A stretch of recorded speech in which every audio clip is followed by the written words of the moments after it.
In that story, the heroine possessed silver hair as pale as moonlight and eyes as refined as a cat's, clear and bright like the open sky. The girl claimed to know the characters intimately, especially the one she adored most, Liz Agnes, the infamous villain. Although Liz was labeled a villainess, she was far more fierce, captivating, and desirable than anyone else in the tale. The girl introduced herself as Decal Agnes, explaining that she now inhabited the body of a character from her favorite novel. To her, this meant she could finally encounter Liz in reality, a thought that filled her with excitement. Liz, she explained, was the illegitimate daughter of a duke and had grown up as a commoner. However, when her legitimate sister, Rachel Agnes, died young after a life of indulgence and excess, the family abruptly changed their treatment of Liz. Instead of kindness, she endured cruelty and suffering, which gradually darkened her soul. In truth, Liz had once been nothing more than an innocent child who knew nothing of the world's harshness. The girl wondered why anyone would prefer a villainess over the story's protagonist, yet to her, Liz's beauty and allure made her unforgettable. Later in the story, Liz awakened powerful magic and mercilessly crushed those who had tormented her. Still, the girl admitted she felt deep sorrow whenever she thought about Liz's tragic ending. From Liz's perspective, love was not beautiful at all, it was merely a relentless desire to exploit, dominate, and possess. This was the only way Liz had learned to live. At one point, a red bottle fell to the floor, and it felt as though the mana in her heart had hardened. Someone had done everything possible to keep her from another person, yet claimed no regrets. If only, he thought, she had known how to love the way someone else did. Liz smiled faintly, declaring that her ending would be different this time. She had never chosen the path she walked before. As Liz Agnes, she would decide her own fate even if it meant dying by her own will. Tears streamed down her face as she repeated that her ending would change. Though she insisted she had no regrets, imagining another ending revealed the regret she truly carried. She wondered if it would be better to show her a different future. Her ultimate goal, she decided, was simply to live in this world long enough to grow old, to see her hair turn white with age. Meanwhile, Abigail, the head maid, knocked and asked whether the Duchess was awake.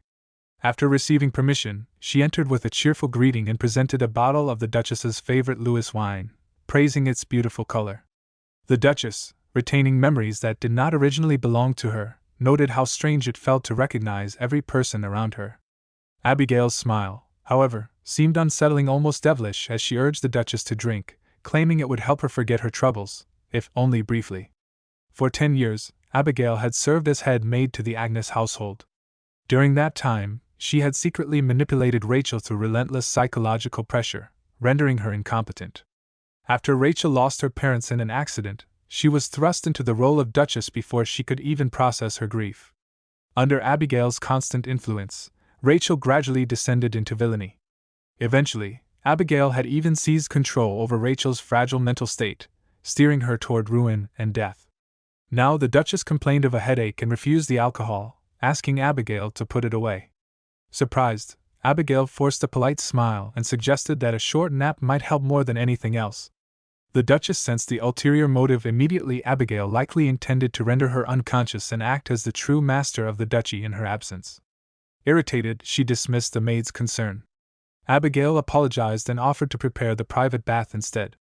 Reflecting on the past, the Duchess remembered how, after becoming head of the house at only 20 years old, she had neglected her duties and drowned herself in alcohol for half a year.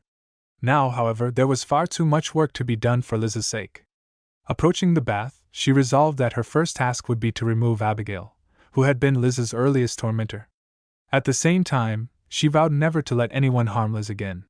She was struck by how luxurious the bathroom remained despite the chaos consuming the duchy. Testing the water with her foot, she stepped into the tub and sat down, observing her reflection with quiet satisfaction. Soon, another servant entered, carrying a wine bottle and offering assistance. The Duchess immediately recognized the drink as the same one Abigail had presented earlier. Anger flared as she demanded to know who had ordered this. The servant fell to her knees in terror, apologizing profusely and explaining that she had only recently arrived at the palace and meant no harm. Realizing she needed to proceed carefully, the Duchess softened her tone and reassured the girl. She asked for her name, and the servant replied that she was called in. Smiling gently, the Duchess told, and there was no need to apologize since she had not known any better, and explained that the head maid had instructed her to bring the wine. The Duchess then ordered that the message be delivered back to the head maid and was being transferred elsewhere. Anne's eyes sparkled with relief and gratitude as she handed over the bottle. Left alone with her thoughts, the Duchess wondered why Abigail was so determined to make her drink excessively. It was becoming increasingly clear that the wine was not merely a gesture of kindness but part of a deeper, more dangerous scheme. Servants soon arrived and dressed the Duchess in fresh clothes. She remarked to herself that she felt extremely tired, yet she noticed no obvious symptoms of illness. Whatever had been given to her earlier, she suspected it was certainly not proper medicine. As she stepped forward, she noticed a man nearby and called out, asking him to wait, suggesting he should return later. There had been commotion in the mansion since morning, and she wanted to know what had caused it. Two maids glanced between the man and the Duchess, exchanging uneasy looks. Curious, the Duchess demanded to know what was happening. The man instructed the servants to listen carefully, then addressed her respectfully. When he called her, "Your Grace," she studied him closely and asked whether his name was Marcus. He was stunned that she remembered him at all and replied that it was an honor. The Duchess herself was momentarily confused by her own knowledge, yet she quickly realized that this truly was the Marcus she had been hoping to find. In the original story, he had served as a former assistant to Duke Agnes and would later become Liz's most trusted right-hand man. A faint, almost devilish smile crossed her face as she remarked that she was glad he had come to her on his own. She told him to stop lingering outside and come in, lowering her voice so as not to attract attention. In her mind, she knew he was the only person who might know where the young Liz was located.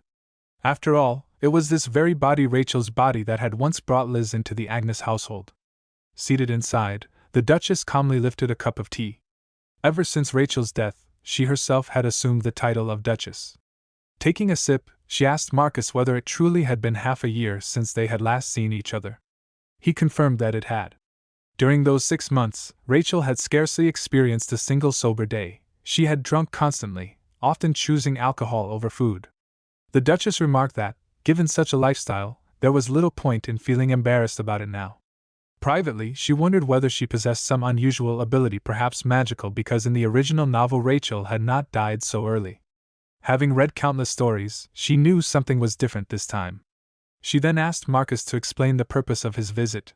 He presented a collection of information he had gathered and organized over the years, insisting that it was important for her to review. When she asked if that was everything, he confirmed it was. While reading through the documents, she noted how capable he seemed, just as one would expect from someone destined to become a powerful aide.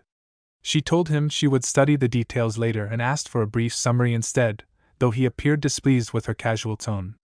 Marcus then delivered grim news. The farmers had suffered disasters, soldiers and knights had gone unpaid for months, and oppressive taxes were driving residents to flee the territory. Wild animals had begun appearing near the borders, making travel and evacuation dangerous. Meanwhile, many disgruntled individuals were secretly sharpening their swords, waiting for an opportunity to rebel. The Duchess was stunned. Although she knew the territory had been poorly managed, she had not realized the situation was this dire. Demanding to know how matters had deteriorated so badly, she was reminded by Marcus that she herself had delegated full authority to the head maid. All official documents were now in that woman's possession, meaning that the true power of House Agnes lay not with the Duke but with the head maid. Clutching her head in frustration, the Duchess concluded that she would first need to reorganize the mansion's personnel and remove those who were corrupt. Marcus asked whether she was truly certain. She picked up the wine bottle nearby and admitted she needed his help with something related to the head maid. He stared at her suspiciously.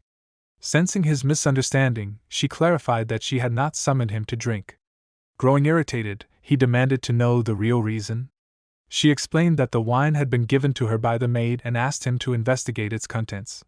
Furious, Marcus slammed his hand on the table and declared such a thing impossible, insisting that no one would stoop to something so vile.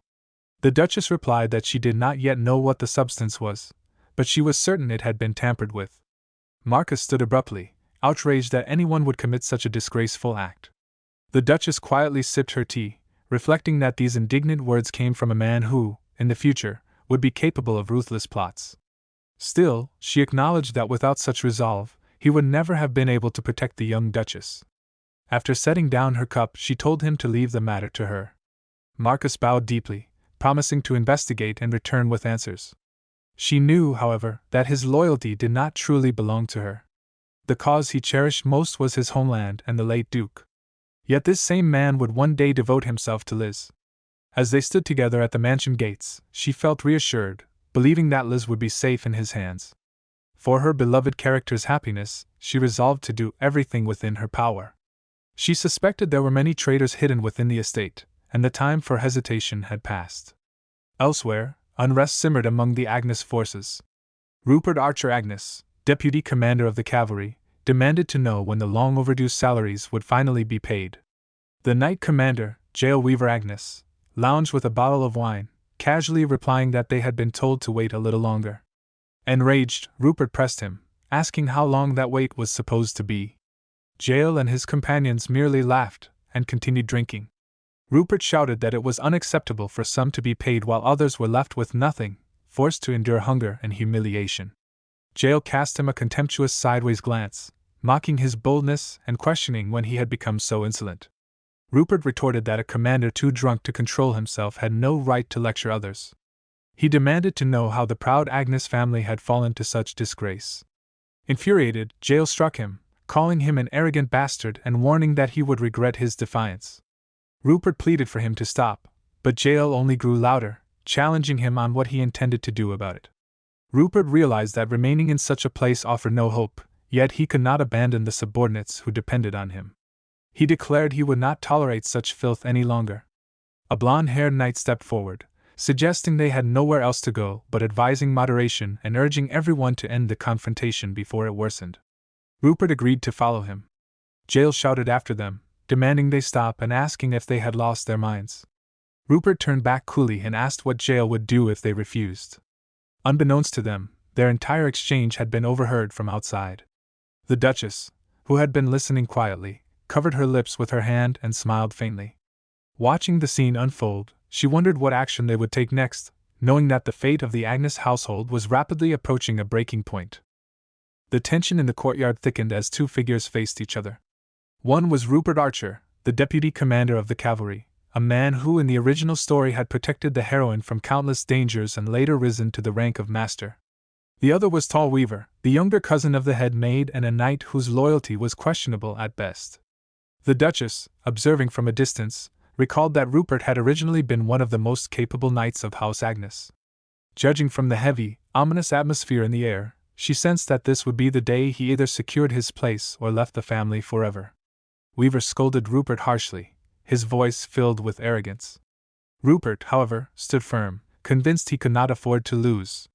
In the future he was destined for greatness, but without eliminating obstacles like Weaver, he would never become the steadfast sword that Liz needed. The Duchess understood that if Weaver remained in power, he would only hinder Liz's future. With a faint smile, she stepped forward and calmly asked why they were fighting. Weaver immediately stiffened, addressing her with forced respect and asking how she had arrived there.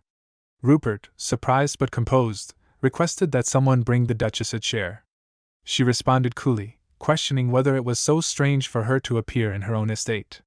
Then, almost teasingly, she asked why they had stopped fighting when they were clearly prepared to do so. A chair was brought, and she seated herself gracefully, spreading her arms as though presiding over a spectacle. She declared that no matter what happened, either of them would be punished for the outcome of their duel. Swearing upon her name and noble honor, she guaranteed it. Rupert seemed to grasp her meaning, while Weaver looked skeptical. Rupert remarked that it would be disrespectful to use a real sword in such a confrontation. Weaver scoffed in disbelief, but Rupert calmly drew his blade and declared that he would fight properly with steel, not wooden practice weapons. Weaver called him an arrogant brat and warned that he would regret such recklessness. The duel began. Rupert moved with steady precision, his focus unwavering. Though Weaver wielded his sword aggressively, there was hesitation in his strikes. The Duchess watched closely, analyzing every movement. Within moments, Weaver faltered. She murmured that it was unfortunate, though her tone carried no sympathy. Rupert stepped forward and asked whether Weaver intended to withdraw now that the outcome had been decided. He was certain that if she truly intended to change the fate of this house, she would stand by her earlier promise. Rising from her chair, the Duchess extended her hand toward Rupert and formally declared him Knight Commander from that day forward. A bright smile touched her lips as she informed him that she would issue his first order immediately. Rupert looked at her in surprise and anticipation. Her expression hardened as she pointed towards several onlookers and commanded that those individuals be apprehended at once. Rupert understood instantly this was the long-awaited turning point. He placed his hand over his chest, bowed his head, and accepted her command without hesitation. Meanwhile, in another part of the mansion, the head maid sat calmly as a servant dabbed her forehead with a cloth. She reflected grimly that if she had not accidentally discovered the truth earlier, no one would have believed that the current Duchess had fallen into drug addiction following the sudden loss of her parents. It had been easy to manipulate the narrative, convincing others that depression had driven her into substance abuse. The head maid was unsettled by the morning's events. Ordinarily, the Duchess would have demanded alcohol immediately upon waking. Breaking a pattern that had persisted for half a year was no small matter. Addiction, she mused, was not something that could be overcome through mere willpower or a shift in mood. She summoned Anne and asked whether the Duchess had said anything unusual, and replied nervously that the Duchess had only instructed her to report that the drink had been received. The head maid smiled thinly and reminded Anne that obedience would make her life easier. Though Anne did not fully understand what was happening within the estate, she sensed that the true power did not lie where it appeared to. Suddenly, Anne rushed in with alarming news. The Duchess had met with Marquis Lantern. The head maid was stunned.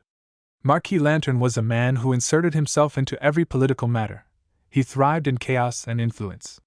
If the Duchess had truly met him without drinking the prepared wine, matters could spiral out of control.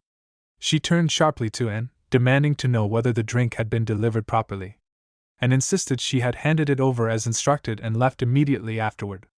Furious, the head maid shouted that Anne should have confirmed the Duchess consumed it. In her rage, she flung a plate aside and dismissed Anne from her position, declaring her fired. She cursed herself for not handling Marquis Lantern sooner. That man should never have been allowed to approach the Duchess unsupervised. Back in the courtyard, the Duchess instructed Rupert that not a single conspirator was to escape. Rupert pledged to carry out her orders, even if it required risking his life. She quickly told him not to endanger himself so recklessly, but he insisted he would stake his honor and name if necessary. She found his dramatic loyalty excessive, yet in a world like this, devotion often came at a high price. As investigations unfolded, Rupert discovered that the duchy was in utter disarray. The order of knights was chaotic, its ranks filled with relatives and close allies of the head maid. The rightful holders of important positions had either been demoted or forced to leave. Corruption had spread into every corner of the estate. The Duchess concluded that they must apprehend all of them at once, before anyone had the chance to flee.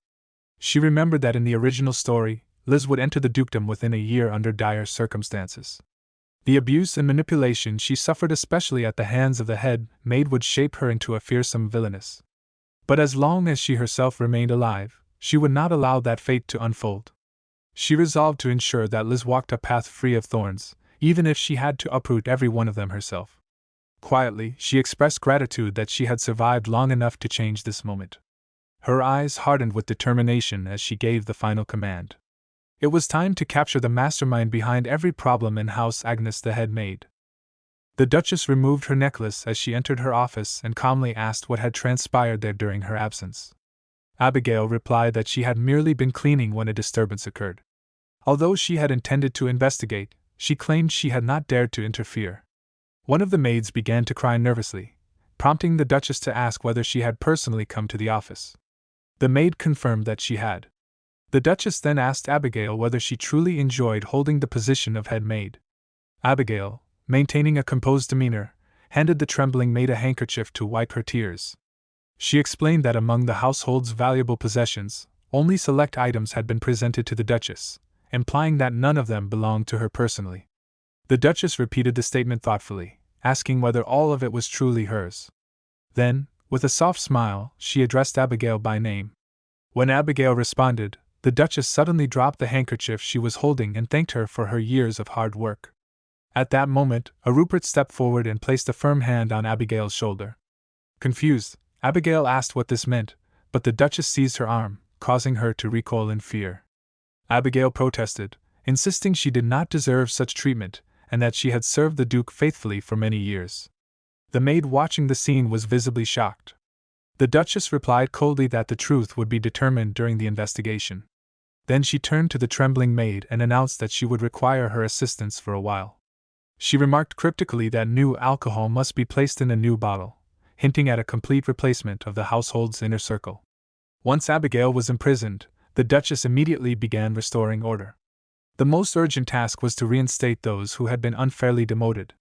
The former butler and head maid were brought back first, while the chief of cleaning staff was temporarily promoted to oversee the mansion's operations. All matters related to the estate staff management, meal preparation, inventory of groceries and supplies were placed under their authority.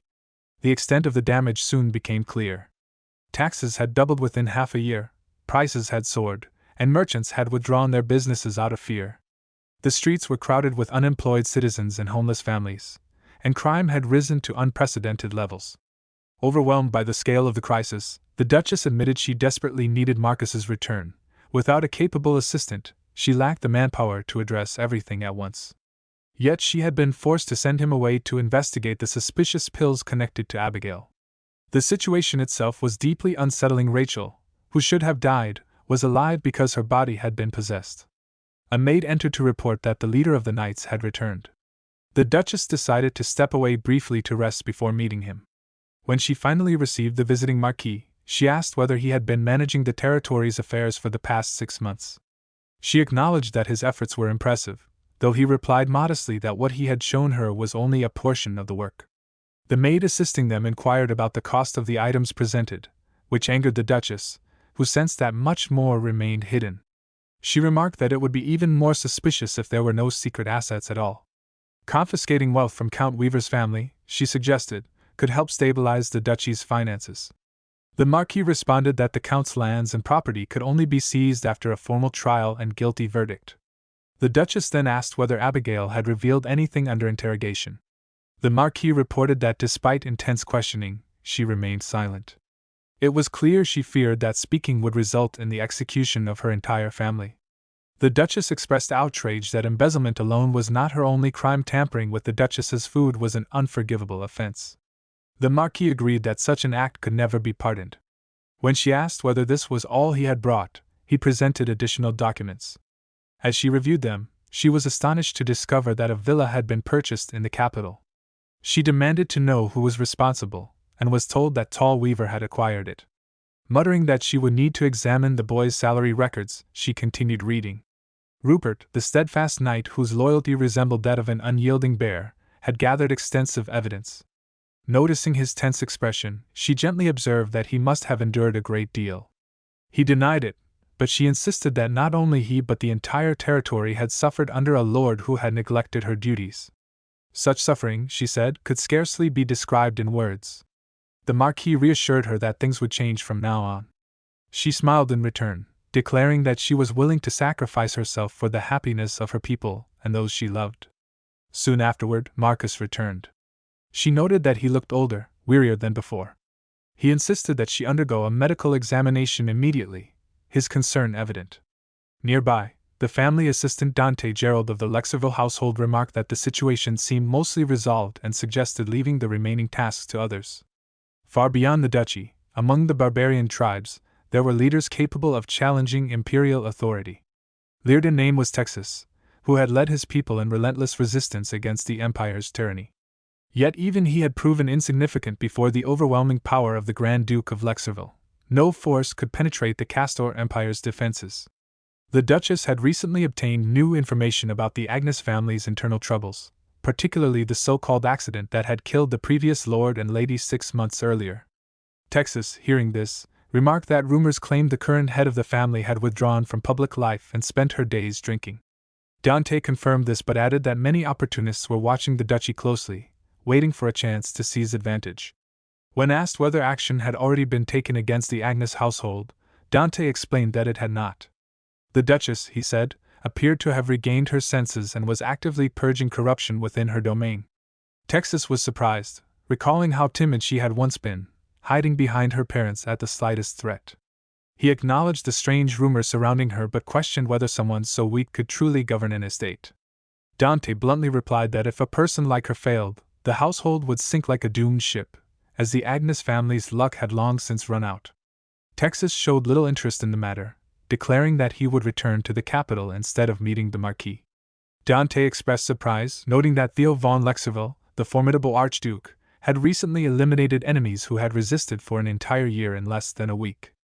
A man capable of resolving any crisis, Theo possessed the instincts of a predator selecting prey, someone unlikely to be influenced by minor figures. Thus, as forces both within and beyond the duchy began to move, the fate of House Agnes hung precariously between collapse and renewal.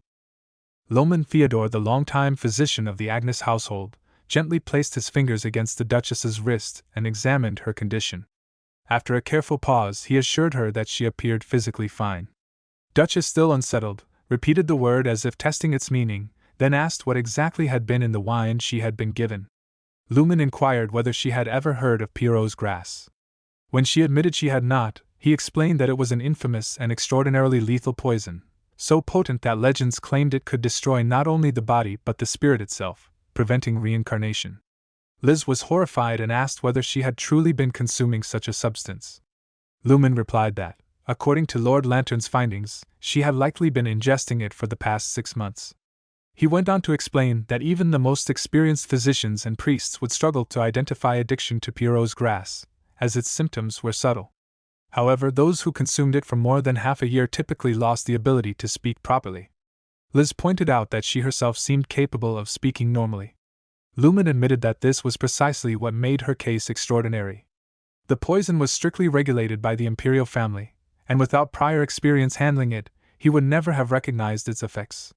Realizing the implications, Liz wondered aloud whether such a substance could be purchased at all, even with immense wealth. She concluded that her head maid must have obtained it through dangerous connections and resolved to discover how. Yet a more troubling question remained: why had she survived unharmed after prolonged exposure? Lumen explained that he had only ever heard of 2 possible reasons someone might resist the poison.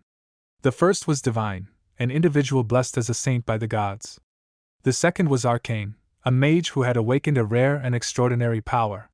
Historically, only one person had ever manifested that particular ability. It was an innate gift, not something that could be cultivated through training, bestowed only upon those chosen by fate. People called it a 1-in-a-million talent. Liz considered this uneasily. Although she possessed water magic, she did not feel as though she had awakened any special or unprecedented power. At that moment, a man in a brown coat approached and quietly whispered something to her. She closed her eyes briefly, absorbing the information, while Lumen mused whether such a poison could have been responsible for the dramatic change in her personality. Sensing his concern, Liz addressed him directly, and Lumen suggested that, since so little was known about the poison, they should monitor her condition through regular examinations. She agreed and thanked him for returning to serve her.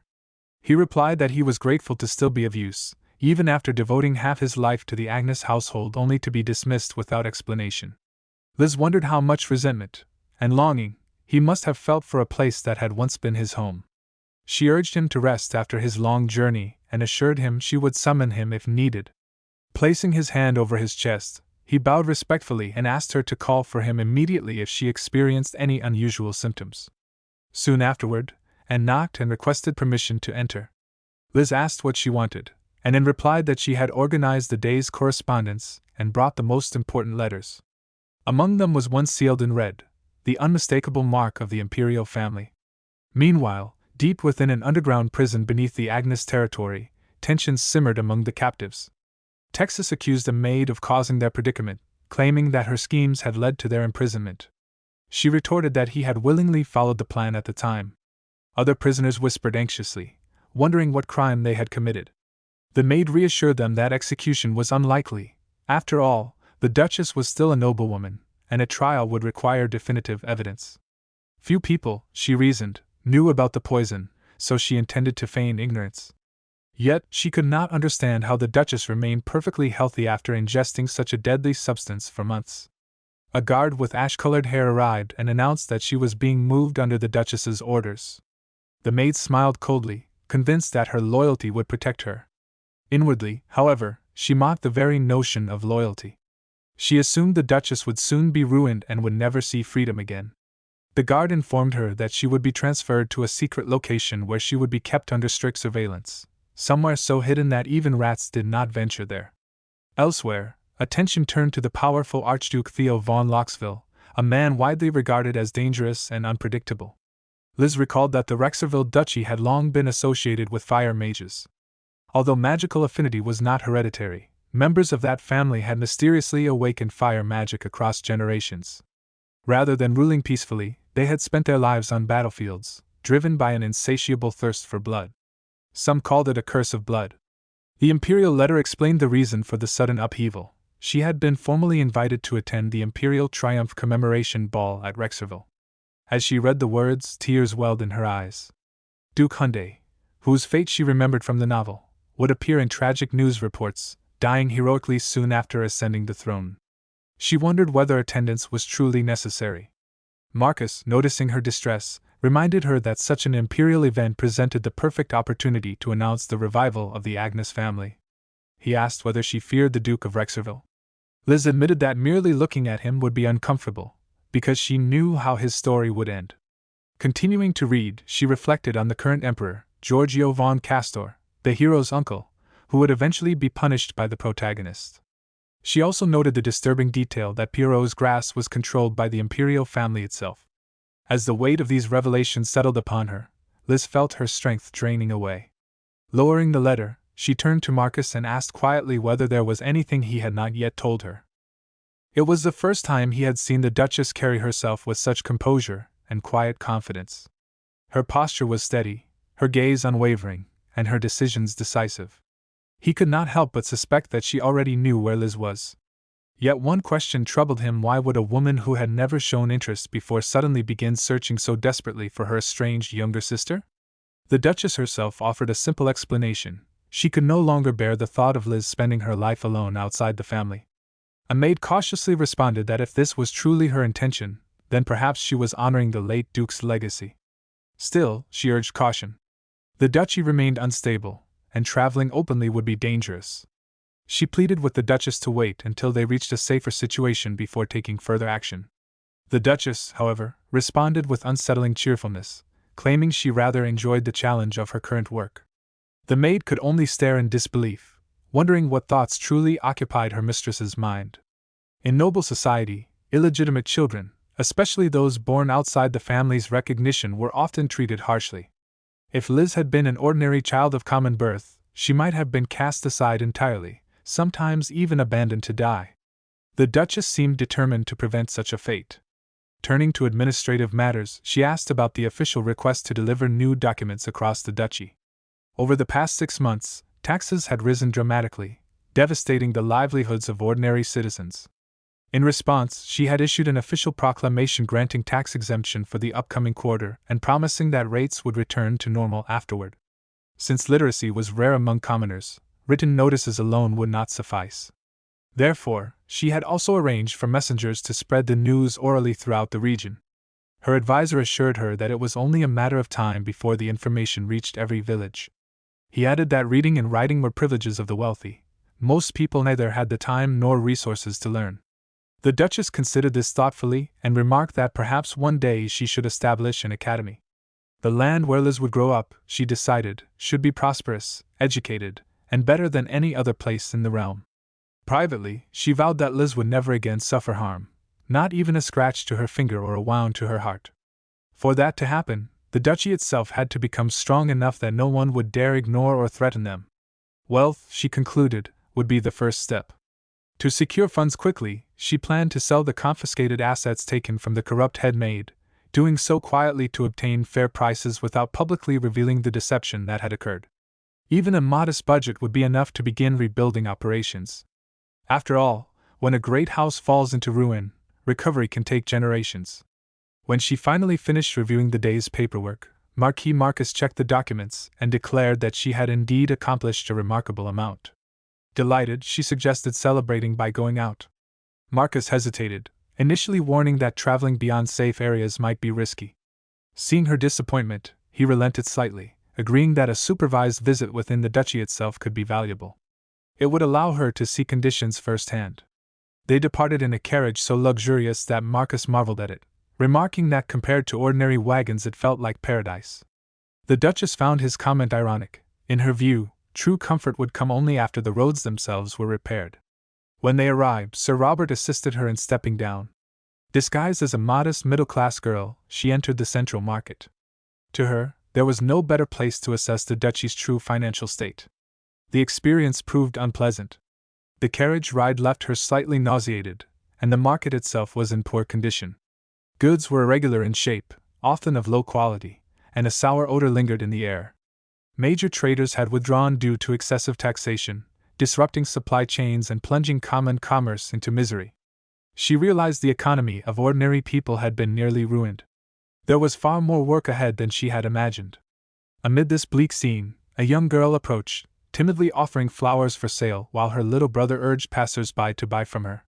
The boy's voice trembled with emotion as he complained that no one had purchased even a single bloom, explaining that everyone was struggling just to survive. The Duchess, moved by their desperation, decided to buy the entire bundle. The girl named a reduced price, explaining she would give a discount for such a large purchase. When the Duchess handed over several silver coins, the children stared in astonishment. To them, it felt as though an angel had descended and taken all their unsold flowers. The Duchess explained gently that she had approached them because they looked kind and beautiful together, reminding her of how she wished Liz could live. She then distributed the flowers among her companions as gifts. Sir Robert, visibly surprised, admitted it was the first time anyone had given him flowers, and accepted hers with delight, and teased Robert by asking whether he had a sweetheart waiting somewhere. He replied awkwardly that he had no time for such matters. Watching the children, the Duchess reflected that when the duchy stabilized, she would ensure people like them no longer had to struggle so desperately just to live. Her thoughts were interrupted by two local youths complaining nearby. One wondered what the current Duchess was doing, saying conditions had never been this harsh under the previous Duke. The other groaned that the taxes they owed this quarter were unbearable and made him want to flee entirely, and intervened, telling them they had heard incorrectly. The Duchess had exempted citizens from taxes for that quarter. The boys were confused, insisting that newly appointed tax collectors were already going door to door demanding payment. Hearing this, the Duchess's expression darkened instantly. If collectors were still extorting people despite her decree, then someone was defying her authority. Her calm facade vanished, replaced by cold anger, as she demanded to know exactly what was happening. Duchess addressed Sir Robert, noting that she had not yet appointed a new tax collector for the territory.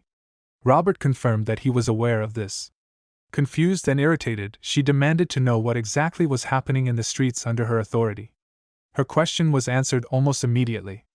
Ahead of them, 3 rough-looking boys were harassing Abella, grabbing her arm while she struggled to pull away. Duchess stepped forward sharply, calling out to them. A red-haired boy turned in annoyance and asked what she wanted.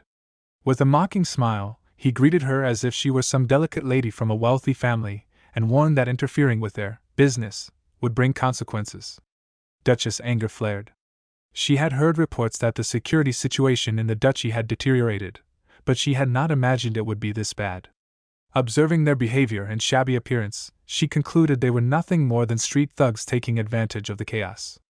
A pang of guilt struck her. This disorder was, in part, the result of her previous negligence. Abella tried to defuse the situation, insisting she did not want to trouble anyone else with her problems. She grabbed her younger brother's hand and urged him to run. One of the boys jeered mockingly, calling her emotional, but she suddenly bit him in desperation. He recoiled in shock, shouting in pain. Duchess was startled by the girl's courage. Abella, realizing the danger Duchess had put herself in, urged her not to interfere and begged her to flee before things escalated. Sir Robert, however, was already growing impatient, and nearby panicked, unsure of what to do, while a black-haired boy sneered that the lady clearly did not understand how cruel the world truly was. Robert's anger reached its limit. Duchess stopped him just in time, telling him not to kill anyone. She had no desire to witness bloodshed. He drew his sword anyway, acknowledging her command, and advanced with controlled precision. Duchess watched calmly as he confronted them. Within moments, Robert subdued one of the attackers, gripping the blue-haired boy by the collar. Duchess turned her attention to Abella and asked gently whether she was unharmed. The girl nodded, still shaken, then warned Liz that if she feared the Duchess, she should not dare touch the self-appointed tax collectors. Authority. The captured boy threatened that the Duchess would not forgive this interference. Duchess responded coolly that if he knelt and apologized immediately, the Duchess might reconsider. When he questioned why she spoke so confidently in the Duchess's name, she replied that listening to his bluster was almost amusing, and suddenly shouted for everyone to stop being disrespectful and demanded that they show proper respect to Duchess Agnes. Duchess smiled faintly, noting inwardly that even the youngest among her attendants and seemed capable of playing her role well. The red-haired boy's bravado crumbled as he realized who stood before him, and he asked fearfully whether she was truly Duchess Agnes. Liz replied that there were many people who used her name without any connection to her at all, then asked what punishment such impostors deserved. Robert answered bluntly that execution would be appropriate.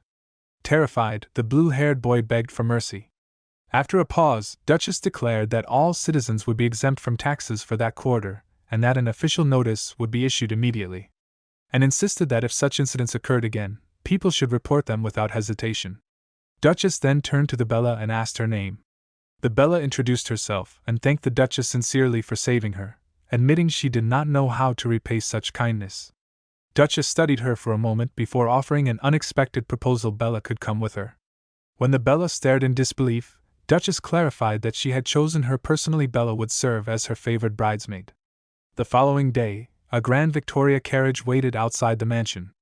As preparations continued, Duchess questioned why official documents had not been distributed properly across the territory, and remarked that thieves still roamed freely. Marcus asked whether she truly intended to keep withholding information about the girl's missing sister. Duchess snapped that she could not believe he still did not trust her, though she reminded him that their agreement remained in effect. Once the duchy was stabilized and functioning smoothly, he would keep his promise. Marcus acknowledged this. As he sat beside the Duchess, he reflected that organizing the devastated territory should have taken at least a month, yet she had achieved remarkable progress without reckless spending. For the first time, he felt genuine loyalty toward her. The Duchess herself admitted that she had only worked so tirelessly because she wished to see Liz important to her again, and observed that the Duchess must be nervous, and Duchess agreed. She was about to meet one of her remaining family members. Approaching the royal residence, she reflected somberly that her parents were gone, leaving her utterly alone, and confessed that she sometimes felt envious of the Duchess despite her hardships. Soon, attendants announced their arrival and asked how Her Highness wished to be received. Duchess paused before a mirror, carefully adjusting her hair, remarking that first impressions were crucial. Marcus offered to enter ahead of her to make arrangements, but she refused sharply, declaring that she would go herself and had no need for intermediaries. Impatient with delay, she dismissed hesitation as weakness. Human beings, it was often said, were profoundly sensitive and capable of deep love. The way they lived their lives reflected the endless pursuit of their desires, some grand, some trivial, some almost childlike in their innocence. Yet it was curious that these desires were so often tied to beauty and comfort. Rarely did anyone wish for something grotesque or repulsive. Perhaps it was because hardship and ugliness came uninvited, while beauty had to be longed for. Liz had never been someone whose wishes were easily fulfilled. What she truly yearned for was not wealth or status, but a warmth of affection she had never experienced before. Peace itself felt foreign to her, something she could recognize but never quite touch. Duchess stood close to Liz, and Liz observed that her hair looked remarkably similar to Duchess. Hesitantly, she reached out and touched it, as though testing whether such softness was real. Duchess gently reassured her that it was perfectly fine to do so and encouraged her not to be afraid. Liz worried that her hands were dirty, but Duchess firmly denied it, insisting that nothing about the child was unclean. Then her tone sharpened as she warned someone nearby never to sneak into her home again, making it clear that such trespassing would not be tolerated in the future. A brown-haired woman, startled and offended, demanded to know who Liz was. Duchess calmly introduced herself as the girl's sister. She explained that 8 years earlier, on a spring night when flowers had been in full bloom, a small child had been abandoned at her doorstep. Along with the child had come a letter requesting that she be cared for, accompanied by regular payments, sums so large they would take months of labor to earn. The name written in that letter had been Liz. The brown-haired woman admitted that she had always assumed the girl was the illegitimate child of some wealthy family. Duchess, who had been listening closely, remarked that the situation suggested Liz was far more than an ordinary rich man's secret daughter. The woman then wondered aloud whether, if handled cleverly, the situation might bring additional money. Duchess replied coolly that she had indeed intended to reward them for caring for Liz all these years, though she no longer believed such gratitude was necessary. The presence of knights alone made it obvious that Duchess belonged to a powerful household. Another girl, with pale skin and light hair, urged everyone to slow down and asked anxiously whether Duchess truly was Liz's older sister. She explained that Liz often found herself in trouble, and they feared what might happen. Duchess sharply ordered her to be silent, refusing to hear another word. Turning to Marcus, she demanded to know why he had not explained everything clearly. He had claimed that child support had been sent regularly. Marcus admitted that after his lord's death, he had personally taken responsibility for the payments, though he had been overwhelmed with duties in recent months. Duchess observed coldly that the child showed signs of neglect only within the last 2 months, something she could tell at a glance. Sir Robert stepped forward respectfully and asked for instructions. Liz, looking uncertain yet hopeful, asked Duchess whether she truly wanted her to come along. Duchess confirmed that she was indeed her elder sister, and invited Liz to judge for herself. Their silver hair matched, and even their eyes the same hue. She promised to give Liz the affection she had always longed for, offering reassurance, warmth, and a sense of peace unlike anything the girl had known. Liz lowered her head shyly and wondered whether she might seem strange. Duchess assured her that she was not strange at all and extended her hand in invitation. After a brief hesitation, Liz placed her small hand in Duchess. Duchess smiled gently and asked whether they should go home. Liz agreed. Near the waiting carriages, Duchess carefully lifted Liz into her arms and instructed Sir Robert to look after her. As Liz settled inside the carriage, she gazed out the window, watching the world she had known slowly recede behind her. Duchess studied the fragile child and remarked softly on how small and delicate she was. In her mind, memories surfaced like scenes from an old novel, images of a life that had once seemed ordinary. Liz, however, could not consider her past ordinary at all. To her, it had been frightening and lonely. Duchess reflected that Liz had been the one who stopped her from surrendering to despair, becoming the driving force that gave meaning to her existence. To Duchess, Liz's very presence felt like a miracle, yet a miracle born from a world she herself did not fully understand. At last, Duchess asked quietly what kind of life Liz had endured and what hardships she had faced. Seeing the uncertainty in the child's eyes, she quickly reassured her that everything would be different from now on. Whatever suffering lay behind them, the future, she promised, would be kinder. An elaborate array of tableware covered the long dining table of the noble household. Each dish was accompanied by its own set of utensils, carefully arranged according to strict etiquette. Duchess sat gracefully at the head of the table, slicing a warm cake with a knife and fork. She reflected that the utensils varied depending on the food served and could be used for many different purposes. Observing Liz across from her, she wondered whether the child even knew how to use such tools. Still, Duchess felt relieved that Liz had chosen the simplest item on the table, a sandwich which she ate quietly and without difficulty. As Liz nibbled, she remarked that there were certain objects nobles seemed to treasure deeply. Duchess responded with a soft smile, explaining that she herself had carefully preserved many items from her childhood, ink pens, dresses, and beloved dolls she had once played with. Her family, too, had safeguarded the belongings of Rachel, someone dear to them. Rachel's old clothes had even been given to Liz to wear when she was younger. Duchess added that she would soon have many new garments made, beautiful ones tailored perfectly to suit Liz. She expressed her belief that Liz had arrived at exactly the right time. At that moment, the door opened, and a young maid stepped inside. Agnes addressed her warmly, introducing her as Bella and instructing her to care for Liz from now on, emphasizing that the child would one day become the mistress of the household. Bella bowed deeply and expressed her delight at meeting the young lady, inviting Liz to call her by name without hesitation. Liz, confused and uncomfortable with the formal treatment, murmured that she was not a lady at all. Duchess chuckled gently, admitting that such customs must still feel unfamiliar but assuring her that she would grow accustomed to them soon. Setting her knife aside, Agnes reached for Liz's hand and asked whether she would accompany Bella for a moment. Together they walked into a grand hall where all the servants had gathered. As Liz entered, every servant bowed in perfect unison, greeting her with solemn respect as though welcoming their future mistress. The table at the center of the room was adorned with a cake, gifts, and colorful balloons, creating an atmosphere that felt both festive and overwhelming. Duchess thanked everyone for coming and then turned to Liz with a tender expression, asking whether she had arrived too late to bring her home. At those words, Liz suddenly began to cry. Agnes's face tightened with pain as she confessed that the time they had spent apart had been agonizing for her. She admitted she did not want to make excuses for the cruelty Liz had endured at the hands of Abigail, because thinking about it hurt too much. Unable to hold back her own emotions, Duchess embraced the sobbing child. Deep inside, however, she knew her words were not entirely true.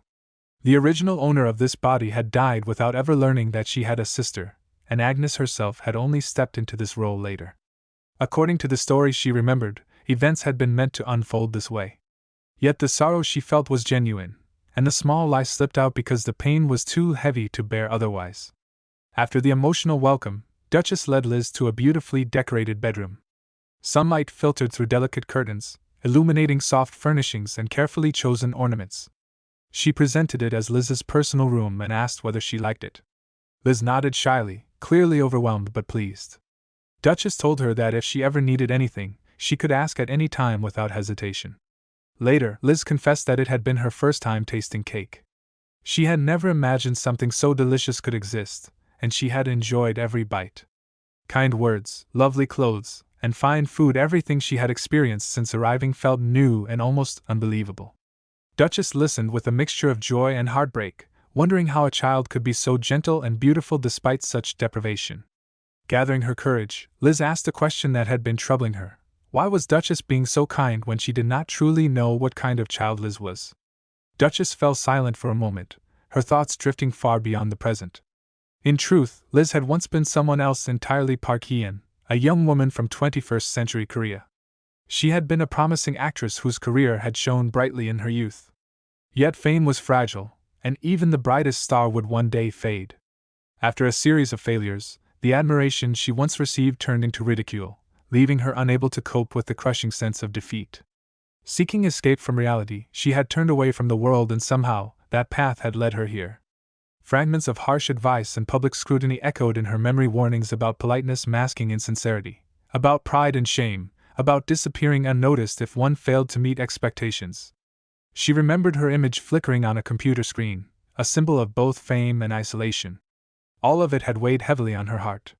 Looking at Liz now, Duchess realized that the child represented something entirely different. She told Liz softly that, although Liz did not know it, she herself was like a star. Unlike Duchess' former self, who had crumbled under judgment, Liz had survived cruelty and freed herself from others' expectations. Life, Duchess reflected, had no meaning unless one chose to love it, even when every effort seemed doomed to fail. Liz had persevered even when she stood on the verge of collapse, and in doing so had given Duchess the courage to endure her own loneliness. Unable to restrain herself, Duchess pulled Liz into a tight embrace. She confessed that the child before her was the one who had given her life meaning, the one who shone brightest in her world. This time, she promised, their roles would be reversed. Just as Liz had once unknowingly supported her, Duchess would now walk beside Liz on the long journey ahead, protecting and guiding her every step of the way. A full week had passed since Liz arrived at the duchy. Although life there still felt unfamiliar and often uncomfortable to her, the presence of her sister made everything seem a little brighter. Agnes watched the child with quiet satisfaction, thinking that all the effort she had invested in Bella's training had been worthwhile. Nothing pleased her more than staying by Liz's side. However, duty could not be ignored. To prove to high society that the Duchess of Agnes was alive and well, she had to appear at the Grand Duke of Rexerville's victory celebration. The thought of leaving Liz behind weighed heavily on her heart. She reassured herself that she would only show her face briefly and return as soon as possible. Liz, sensing her departure, called out softly to her sister. Duchess turned, answered her gently, and received a shy farewell in return. The small wave and tentative smile lingered in her mind even as she prepared to leave. Meanwhile, in the capital, rumors of her arrival had already spread among the nobility. Groups of young ladies whispered behind gloved hands, speculating about the long-absent Duchess. Some wondered whether she still lived like a noble at all, while others eagerly imagined what she would look like after years of disappearance. When the announcement finally came that the Duchess of Agnes was entering, every gaze in the hall turned toward the doors. Many had expected a ruined woman, or even someone resembling a beggar. Instead, Duchess entered with composed elegance, her appearance carefully prepared precisely because she had anticipated such scrutiny. Among those present was Carolina Harrisman, the celebrated beauty of society and daughter of the powerful Duke of Harrisman. Duchess recognized her at once. In her memories, Carolina's family had risen from a marquess house to ducal status under the current emperor, only to be destined for eventual downfall. Carolina greeted her with polite curiosity, remarking that she supposed she should now address her as Duchess. Duchess responded calmly, exchanging pleasantries without seeking closeness. She had no reason to form attachments to a family whose influence, according to her knowledge, would fade within a decade. Conversation soon turned to Carolina's well-known unrequited love. Her father had apparently forbidden the match, instructing her to remain steadfast despite her feelings. Other young women expressed sympathy, while some young men seemed eager to protect her. Duchess observed the scene with mild detachment. Having once worked in the entertainment industry, she found such melodrama predictable and rather dull. Nevertheless, she understood that Carolina genuinely believed her father acted out of concern for her happiness. The object of her affection, however, was none other than the Grand Duke of Rexerville himself, the star of the evening.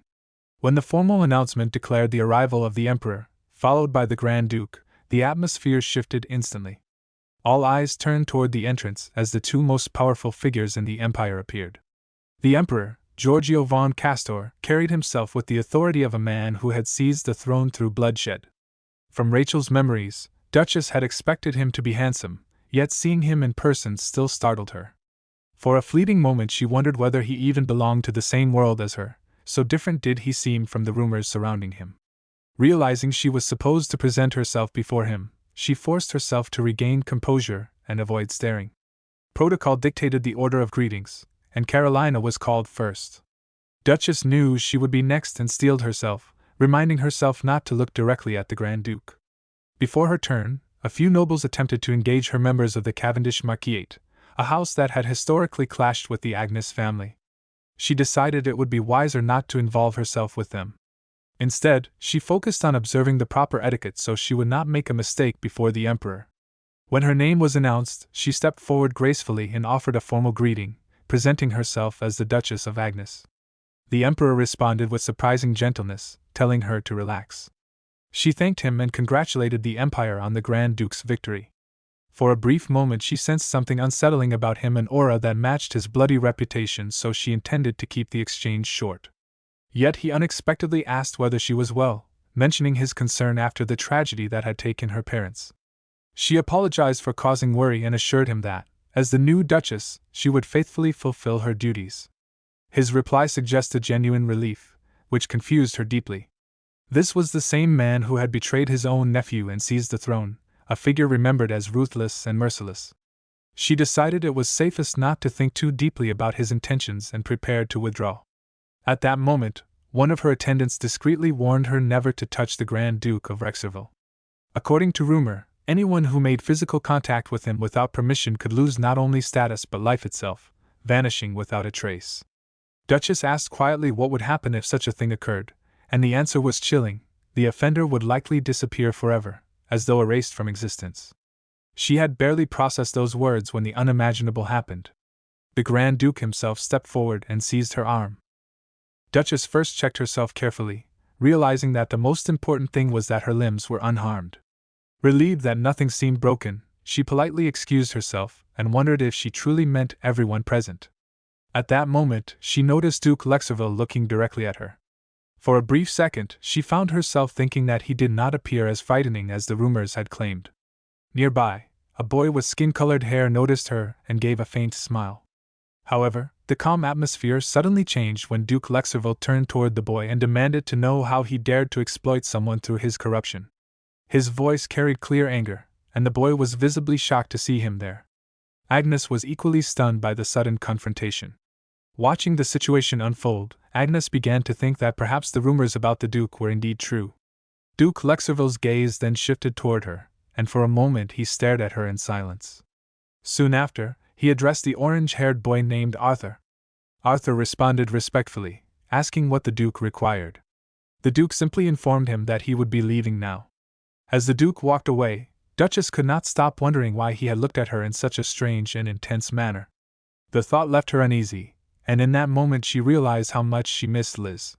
Meanwhile, Liz slowly woke up from her sleep. She questioned whether what she had seen in her dream had actually been real, or if she was still trapped within the dream itself. The uncertainty made her feel frightened. Yet, when she looked around, she noticed that she was in a comfortable room filled with warm sunlight. The bed beneath her was soft, with thick and cozy mattresses, and the room itself was quiet and peaceful. She realized that she was surrounded by comforts she had never experienced in her life before. A small hope formed in her heart that she might be able to stay in such a place for a long time. Suddenly, she heard Bella's voice nearby. Duchess, who was also present, responded softly, recognizing Bella. At that moment, a silver-haired girl spoke firmly, declaring that she did not care about any excuses. According to her, no matter what had been said, an apology should be given immediately. Liz witnessed the entire scene from her room.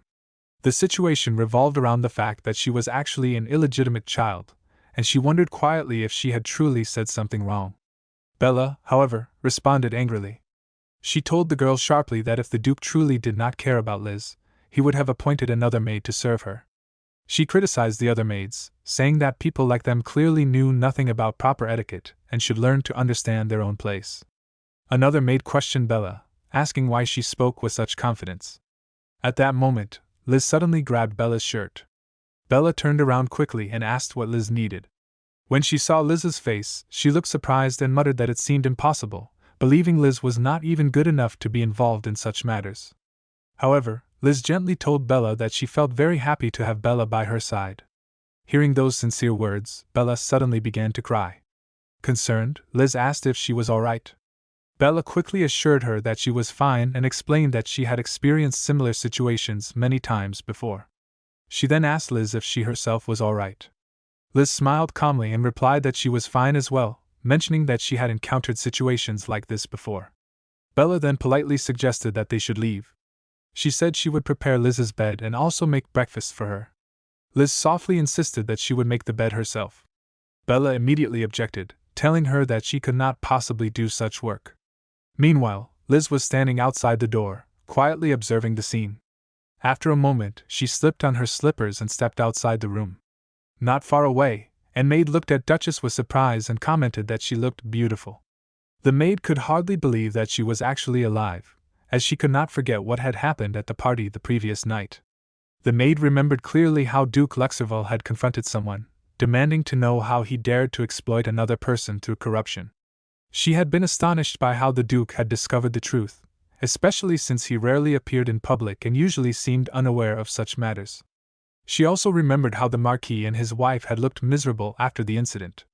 The entire situation had been shocking, particularly because the Duke had exposed the wrongdoing right in front of the Emperor. After causing such a dramatic scene, he had simply left as if nothing unusual had happened. The maid could not stop wondering how he had managed to do something so bold in front of so many people without showing even the slightest hesitation. To her, it seemed that such a person should never become involved in anyone's affairs. Maud, who had been observing Duchess, commented that she appeared exhausted. She then suggested that since the Duchess was now in the capital, she might consider going shopping. Duchess seemed slightly surprised by the suggestion and repeated the word, shopping. The maid enthusiastically explained that they could visit the main street to buy something nice and perhaps choose a gift for her sister. She confidently added that her sister would surely be happy to receive such a gift. Duchess thought briefly about her sister and imagined that she might like something simple, perhaps even a teddy bear. Meanwhile, Duchess mentioned that she wanted to buy other things as well. At that moment, a yellow-haired girl approached and remarked that she had not expected to see the Duchess there. The Duchess then asked whether all of those servants were truly assigned to serve her, noting that she seemed to enjoy assigning many servants to tasks. The girl casually told her to enjoy her time in the capital. She then explained that she would stay there for a little while longer before leaving. It had been a long time since she had met a friend, and she felt very happy that they had been able to meet again. Because of that, she thought it was unfortunate that they would have to say goodbye so soon. The Duchess replied politely that she understood. The yellow-haired girl smiled warmly and said that since they had unexpectedly met there, she had a suggestion. She invited the Duchess to join them at a party that she was planning in one of the nearby houses. However, as she extended the invitation, a faint devilish smile appeared on her face. She calmly added that she truly hoped the Duchess would attend. Liz eventually attended the party and took a seat at the dining table. As she sat quietly among the guests, she could not shake the feeling that she was a rather strange guest in that gathering. The atmosphere around her was lively, yet she felt somewhat out of place while observing the people around her. The yellow-haired girl approached her with a pleasant smile and explained that she had prepared everything especially for the Duchess. She wondered aloud if the Duchess liked the arrangement, and asked cautiously whether Duchess might be upset about anything. Duchess calmly reached for a glass of juice placed in front of her. While holding the glass, she smiled politely. In her mind, she admitted that she had originally thought she would enjoy the gathering, However, she then asked the girl what exactly she meant by her question. She added that she was actually glad that the girl had considered her preferences while preparing the event. Hearing that response, the yellow-haired girl appeared relieved. She admitted that she had been worried that the Duchess might not like the arrangements. She gently placed her hand near her lips while smiling, then shifted the conversation toward what had happened the previous day. With a tone of concern, she asked Duchess if she was truly alright after the incident. A greenish-haired boy sitting nearby smiled slightly and explained that the Duchess had been worried about yellow-haired girl ever since the event. Another guest, a brown-haired boy, leaned forward and asked if she had been injured in any way. Meanwhile, a red-haired guest added that such an incident could potentially harm her reputation. Listening to all of them, Duchess quietly wondered to herself if this was what people referred to as anxiety. It almost seemed as if they preferred to speak indirectly instead of expressing their true thoughts openly. She felt it might have been easier if they simply said what they truly meant without hiding their intentions behind polite words. Despite these thoughts, she maintained a gentle smile and thanked everyone for their concern. She assured them that, as they could clearly see, she was physically unharmed and that there was no need for anyone to worry about her condition. The yellow-haired girl then asked another question, wondering if the Duchess knew His Highness personally. Duchess replied that she had met him a few times before. The girl seemed surprised by this answer and remarked that it was strange, as she herself had never had the opportunity to meet him. Duchess then admitted that she had been wondering why he had not harmed her during the incident. The yellow-haired girl appeared uncertain and commented that she no longer knew whether that outcome should be considered good fortune or perhaps even bad luck. Duchess calmly explained that she had admired His Highness for a long time. The girl seemed curious and asked if there was perhaps something more between the two of them. One of the guests quickly added that the Duchess already knew about the girl's feelings, reassuring her that there was no need to feel embarrassed. The yellow-haired girl then laughed softly and asked if there was truly anyone who did not already know about her feelings for His Highness. She thanked her friends for comforting her and proudly smiled, remarking that she could hardly believe how adorable her best friends were when they behaved like this. According to her, she felt like the happiest person in the world in that moment. Duchess responded with a quiet laugh. However, her expression soon became more serious as she pointed out that they seemed more focused on gossip than on her actual condition. She remarked that they still owed her an apology for their earlier behavior. Theo von Lexerville spoke in a cold tone, explaining that the man in question had been the one who had first attempted to take advantage of him.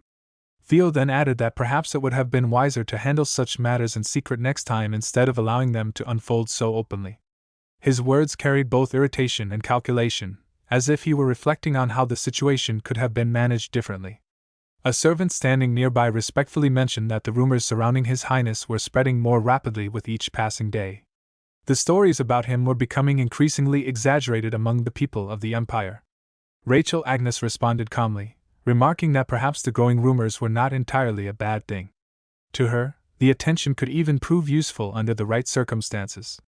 At that moment, Theo von Lexerville suddenly struck a picture frame that was hanging near him, hitting it with enough force that it knocked against his head. The unexpected impact caused him to momentarily lose consciousness, and he staggered slightly from the blow. Rexerville quickly intervened and ordered him to stop, stating firmly that the matter was already finished and there was no need to continue escalating the situation. Theo slowly regained his composure and responded briefly that it was good the matter had come to an end. After a short pause, Rexerville turned his attention back to the servant and instructed him to make sure that every piece of information regarding a certain person was gathered and brought to him without delay. He specifically questioned whether the person being referred to was Agnes, the woman who had gone against the Empire's grain cultivation order. Rachel Agnes calmly raised her hand and stated that the investigation would begin immediately. She explained that from that moment forward she would personally look into the matter. According to her, if the truth behind the situation was uncovered, it might even lead to the disappearance of a duke from the Empire's political stage. Meanwhile, Rexerville fell deep into thought. He recalled the moment when he had passed by her earlier. At that exact instant, the curse within him had reacted in a strange and noticeable way. That curse had long been hidden within the Duchy of Rexerville. It was a dark inheritance that bound him tightly and filled him with an uncontrollable thirst for blood. The reaction he had felt earlier had not been ordinary, and the memory lingered in his mind. Strangely, instead of fear, Rexerville felt a sense of excitement. It was almost as if he had finally discovered something he had been searching for a very long time. His thoughts drifted back to words he had once heard in the past. Someone had told Theo that he would inevitably follow in his father's footsteps. Along with that fate, he would also inherit the terrible curse of the Rexerville family. Those words had described his future with chilling certainty. According to that prophecy, Theo's ultimate destiny was death. The curse would continue to burn within him, and if he ever attempted to escape it, the flames of the curse would only grow stronger until they completely engulfed him and erased him from existence. Hearing such a prediction had once shocked him deeply. Even now, the memory of those words lingered in his mind.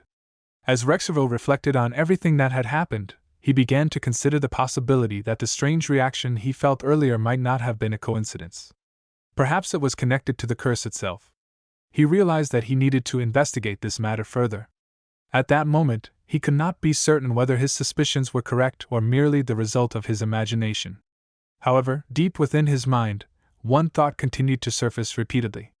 If his instincts were right, then that woman might hold the key to unraveling the ancient curse that had haunted the Duchy of Rexerville for generations. Late at night, Duchess stepped down from the carriage after the long journey.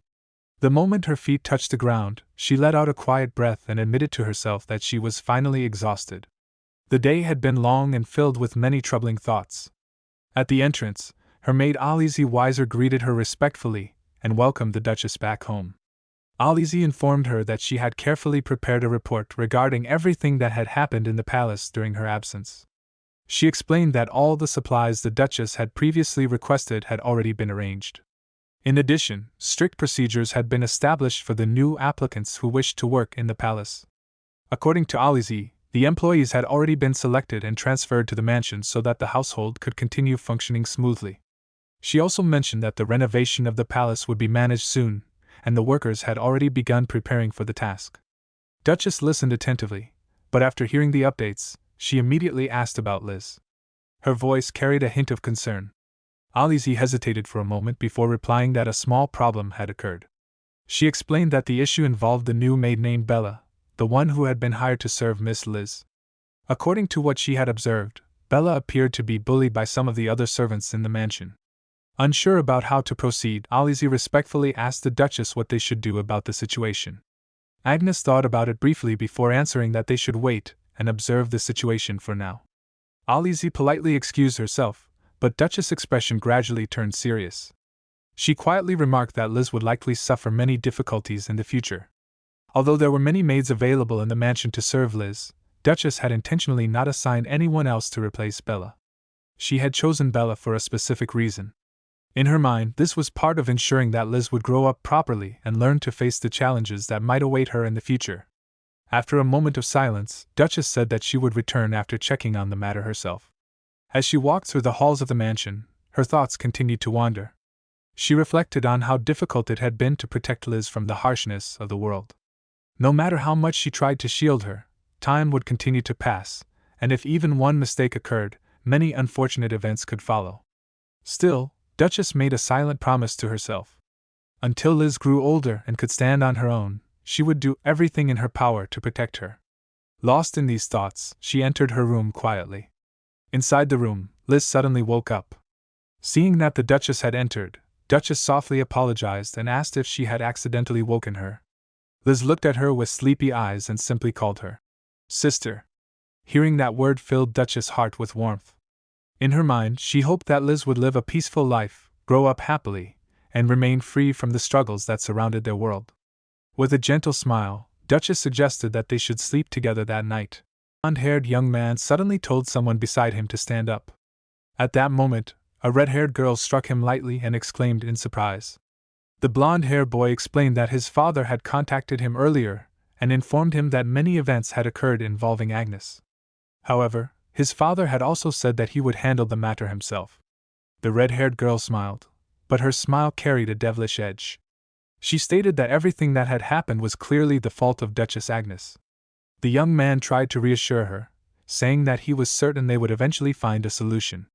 However, the girl calmly replied that he would soon see the results for himself. She insisted that they would make Duchess Agnes pay for what she had done. According to her, the Duchess would soon find herself unable to sleep peacefully at night. After saying that, the young man moved toward the bed and lay down, while the girl remained seated on the floor. He then mentioned that because of the situation, they would no longer hold their meetings in Greywood. Back in the duchy, Duchess appeared thoughtful. Marquis, who was standing nearby, commented that he had felt strangely restless since that morning. The Duchess replied that she would think about the matter carefully. Her thoughts once again drifted toward Liz. She remembered how kind Liz had been that morning. The moment Liz had entered her room earlier had felt almost like a dream. Liz had been very happy when she received the doll that Duchess had given her. She had expressed her gratitude sincerely, telling her sister that she was truly grateful and very happy. The memory made Duchess laugh softly. The Marquis looked at her with surprise, clearly not expecting such a reaction. After composing herself, the Duchess told him that such matters did not concern her at the moment. Instead, she instructed him to bring in new employees as soon as possible. The Marquis explained that many merchants had recently withdrawn from the region, which had caused a serious economic problem. As a result, many people had lost their jobs. With limited distribution of consumer goods and the population lacking self-sufficiency, the prices of goods had risen significantly. To solve the problem, they had promised to bring new supplies and distribute them in the region. However, the largest merchants had recently held a meeting in Greywood regarding these matters. That meeting had caused the situation to suddenly deteriorate. According to the Marquis, the merchants' only excuse was that they could not trust Agnes. The Duchess remained calm and simply said that they needed to discover why Greywood had suddenly changed its mind. The Marquis agreed. Duchess then remarked that if things did not go well, they would face serious trouble. There were many challenges ahead of them, so if Plan A failed, they would simply move forward with Plan B. As she spoke, another thought crossed her mind. If someone as ruthless as Duke Rexerville became involved, no one would be able to stand against him when it came to Liz. The Marquis continued his explanation. He reminded her that there were 4 ancient families within the Empire. The Lion family of Agnes was one of them. Another was the Northern Gazelle family. The Harrisman family, symbolized by the snake, was another powerful lineage. Lastly, there was the Rexerville family, known for the falcon. After hearing this, the Duchess calmly remarked that the Rexerville falcon family might actually be the strongest among them. However, she added that the most important matter now involved the Northern Deer family, who were known to possess the greatest skills in the entire empire. Within that family were the famous twins. According to rumors, the twins had been rejected by heaven and were therefore born with a single soul shared between 2 bodies. This strange legend had spread widely throughout the empire. The twins were the grandchildren of the Northern Duke. In order to protect them, the Northern family had remained in isolation for 7 years. Now, an invitation had been sent for a grand banquet. That event would mark the twins' first public appearance after many years of isolation. Duchess quietly remarked that she was not a tyrant like Duke Rexerville. However, she had no intention of ignoring opportunities that were placed before her. For that reason, she decided that she would attend the banquet. Deep down, she knew that she had to prevent a certain tragic event from happening. According to the rumors she had heard, something terrible was destined to occur there. At that banquet, the Northern Duke was destined to lose one of the twins. In a quiet room where several young nobles had gathered, a Theo von Lexerville boy began presenting the results of a recent report. He calmly explained that the first investigation into Duchess Agnes had now been completed. The red-haired boy beside him listened carefully, wondering what conclusions had been drawn from the investigation. The blue-haired boy continued reading from the documents in his hand. According to the report, the Duchy of Agnes had improved greatly in recent times, showing signs of recovery in several areas. However, despite this progress, there were still some significant obstacles that prevented the duchy from fully stabilizing. After examining the paper more closely, he pointed out that if someone were asked to identify the weakest sector of the duchy, it would most likely be the business and trade sector. Trade negotiations had previously been conducted with Greywood, where a prominent merchant had attempted to resolve the economic issues affecting Agnes. That negotiation had been considered the last major attempt to improve trade relations, but unfortunately it had ended in failure. The red-haired boy listened silently while thinking about the situation. From his perspective, there were still several options that Duchess Agnes might consider in order to recover from this setback. Meanwhile, Agnes herself spoke with determination elsewhere. She admitted that if events unfolded the way she expected, the time would eventually come when she would have no choice but to seek help from certain people. Theo von Lexerville laughed lightly and commented that if the situation were handled correctly, lifting the economic siege surrounding Duchess Agnes should not be difficult. He confidently added that, Aside from the method already mentioned, there were 99 other ways to resolve the problem. However, the Rexerville listening nearby frowned slightly. He remarked that the conversation sounded somewhat strange and asked what exactly the Theo von Lexerville meant by those words. The Theo von Lexerville simply smiled and replied that the current situation clearly showed that someone had already managed to corner Duchess Agnes, almost suffocating her duchy through pressure. Hearing this, Rexerville's expression turned serious. He warned him not to interpret someone else's intentions according to his own assumptions. The Theo von Lexerville responded with another question. If that were the case, he wondered whether the Rexerville had not been trying to destroy the Duchy of Agnes from the beginning. If that was truly his goal, then why had he suddenly asked someone to investigate the Duchess more closely? While these political discussions unfolded elsewhere, a much smaller conflict was taking place inside the Agnes mansion. A purple-haired maid spoke angrily, complaining that the head maid had scolded her earlier because of another servant. The memory still made her furious. The Bella maid standing across from her and asked why the purple-haired girl believed the situation was her fault. She reminded her that she had clearly asked her to do the laundry earlier. The purple-haired maid immediately protested. She insisted that such work was not part of her duties. In her mind, the Bella maid should have at least shown enough consideration to bring the laundry to the laundry room herself. The Bella did not seem pleased with that response. She remarked that the purple-haired girl seemed to believe she was somehow more special than the other servants, simply because the Duchess had personally brought her into the mansion. Those words instantly provoked anger. The purple-haired maid lashed out and tried to attack her, warning that if she wanted to live comfortably in the mansion she should learn how to behave properly. The Bella became emotional and angrily demanded to know why the Duchess had even brought this girl into the palace in the first place. The Bella continued speaking emotionally. She admitted that the new maid had not yet learned enough to perform her duties properly. There were many people in the mansion who were skilled and experienced at their work. However, she added quietly that warm and brave people were far rarer than most believed. Her tone softened as she looked toward the other girl. She explained that there was a very precious child in the mansion, and she hoped the girl would take good care of her.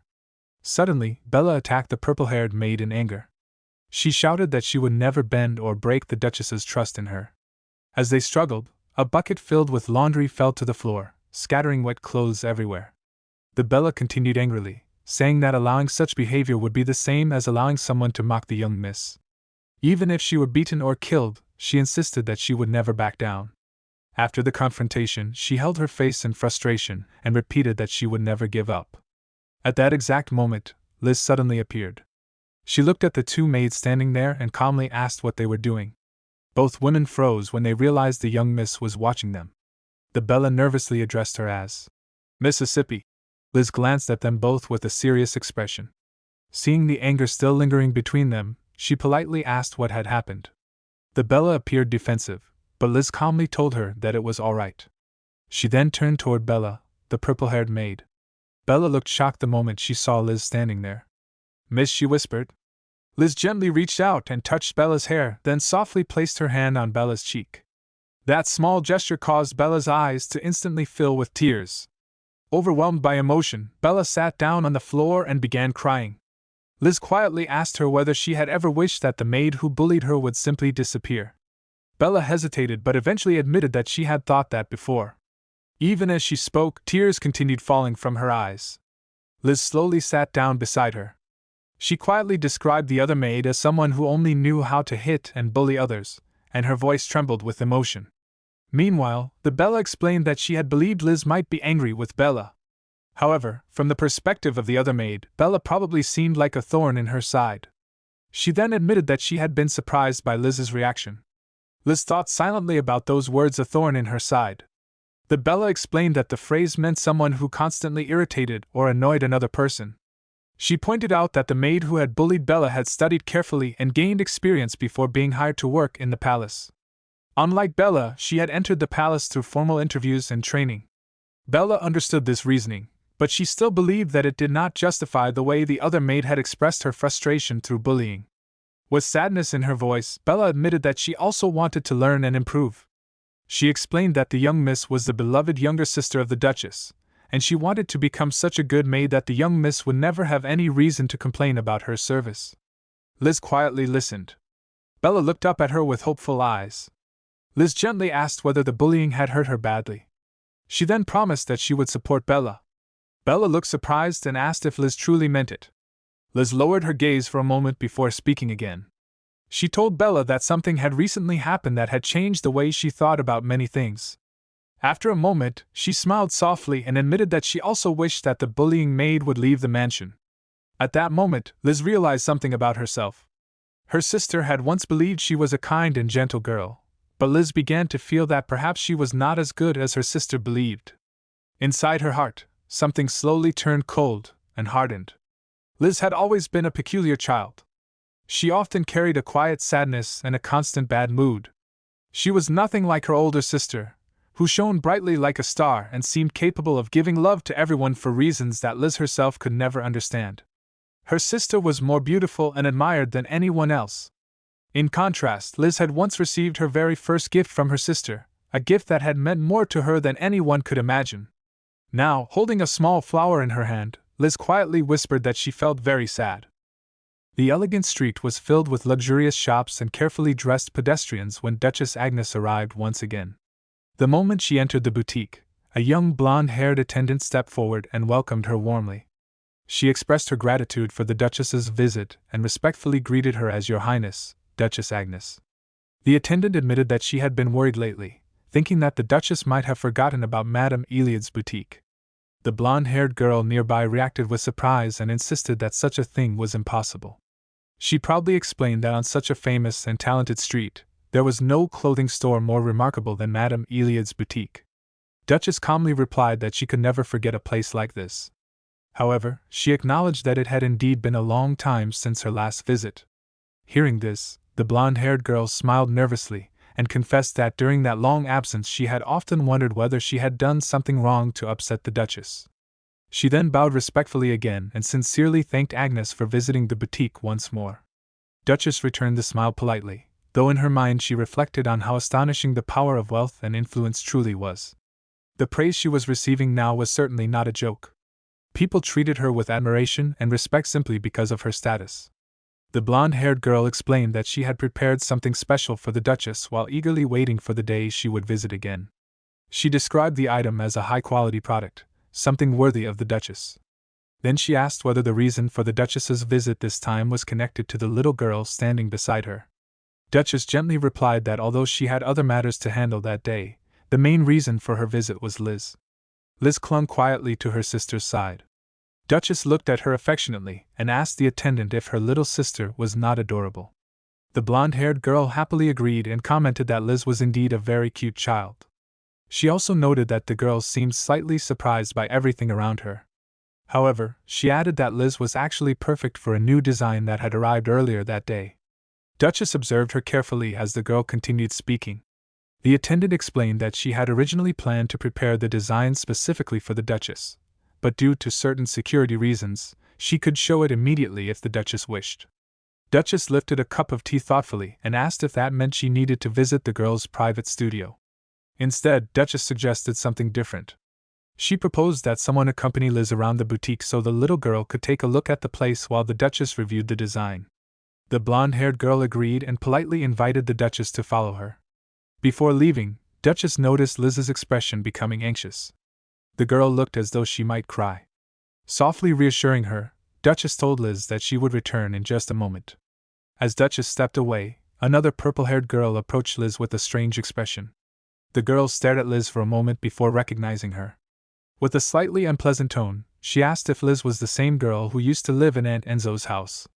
She laughed lightly and remarked that many people had believed Liz had either died or been kidnapped.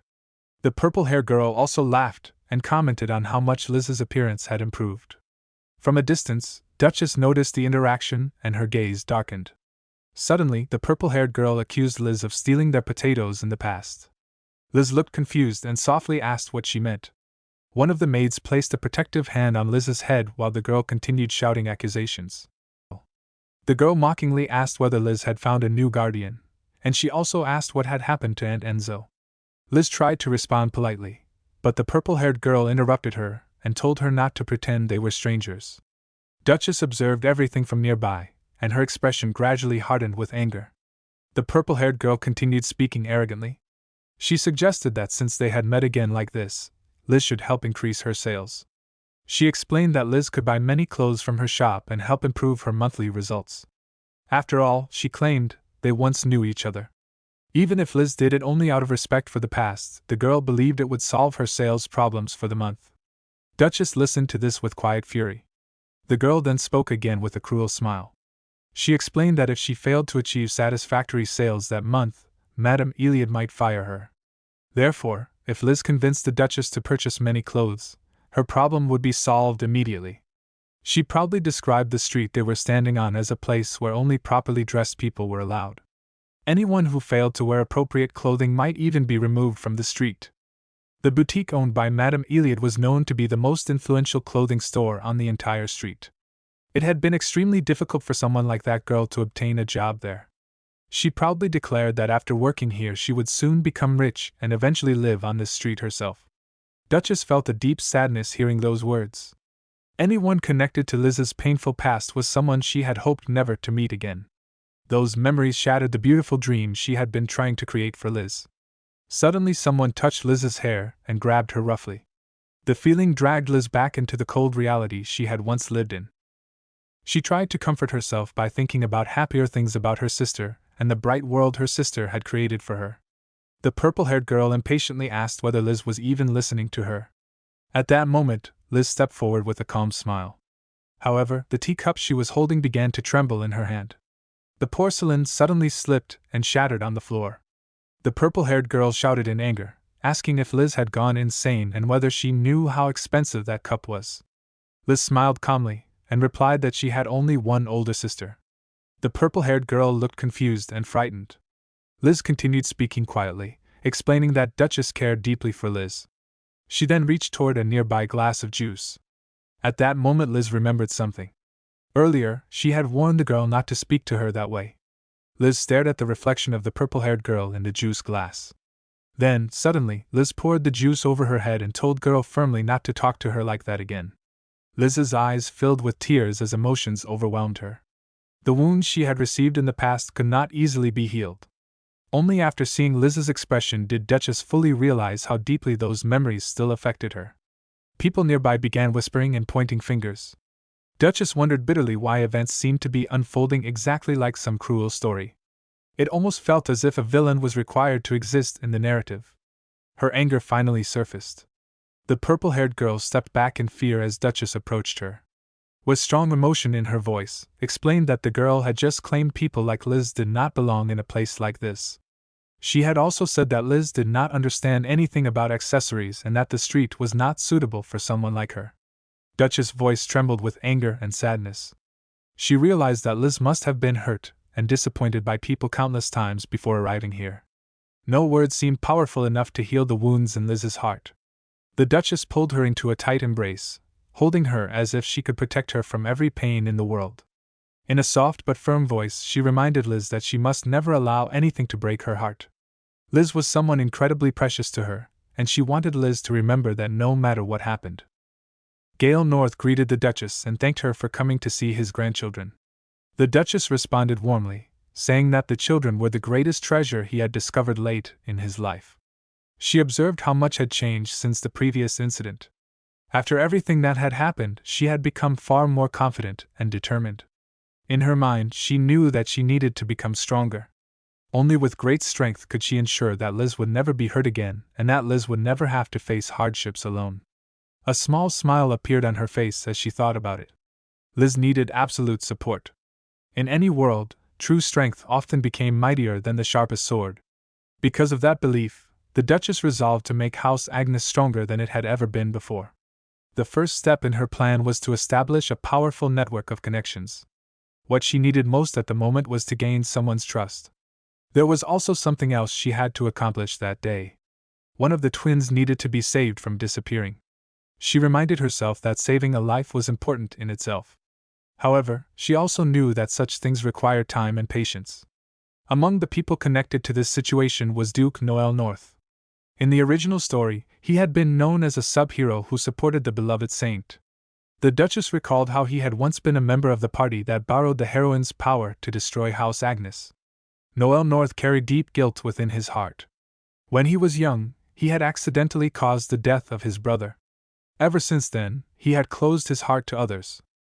She had asked what kind of person he truly was and wondered why he had been carrying sadness for such a long time.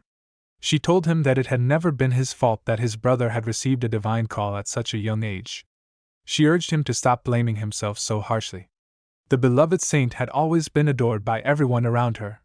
It was nearly impossible for anyone to hate her. With only a single word from her, even the main character of the story had once fallen under her influence. Yet Liz had once said that she had no regrets because she had done her best. The Duchess remembered those words clearly. However, deep inside she knew the truth. Liz had spoken those words without regret, but the Duchess could sense the desperation hidden within them. Liz had already begun to regret everything the moment she felt the cold bitterness of strong alcohol burning her throat. The Duchess wished she could properly explain the love she truly felt for Liz. More than anything, she simply hoped Liz would one day find happiness. She wanted to prove that her affection was genuine and not something she merely pretended. Later, the Duchess presented a gift. Gale North reacted with surprise and delight, exclaiming that it was a gift. Duke Noel also expressed gratitude, mentioning how thoughtful it was for her to prepare something for the children. When Gale opened the gift, his expression changed. He looked at it quietly before thanking her, though a hint of sadness appeared in his eyes. Duke Noel examined it and asked if it was a whistle. It was certainly an unusual gift, but he admitted it might prove useful in emergencies and that it carried meaningful intent. Duchess gently adjusted Gale's shirt while explaining her thoughts. She said that children never knew where life might lead them or what dangers they might encounter. While caring for her younger sister, she had often thought it would be comforting for a child to have something small that could help them call for help if they were ever in trouble. Curious, Duke Noel asked about her sister and wondered if she truly had a younger sibling. Duchess nodded and explained that she had brought the Liz home some time ago. She was only 8 years old, but she was incredibly cute and beautiful. Duke Noel nodded with understanding. He felt certain that the Liz must have been going through a difficult time alone. However, he wondered why the Duchess had not brought her along that day. Since the Liz was close in age to the twins, they might have become good friends. The Duchess observed that the old man truly seemed like a grandfather who loved his grandchildren deeply. With a polite smile, she explained that the Liz was still learning proper behavior and etiquette. Then she asked whether it would be acceptable for her to visit with her sister the next time. The Duke Noel let out a warm laugh after hearing the Duchess's request. Gale North spoke up with innocent curiosity. He remarked that proper behavior was something everyone had to learn eventually, so he did not see any harm in a child still learning such things. The Duchess listened quietly.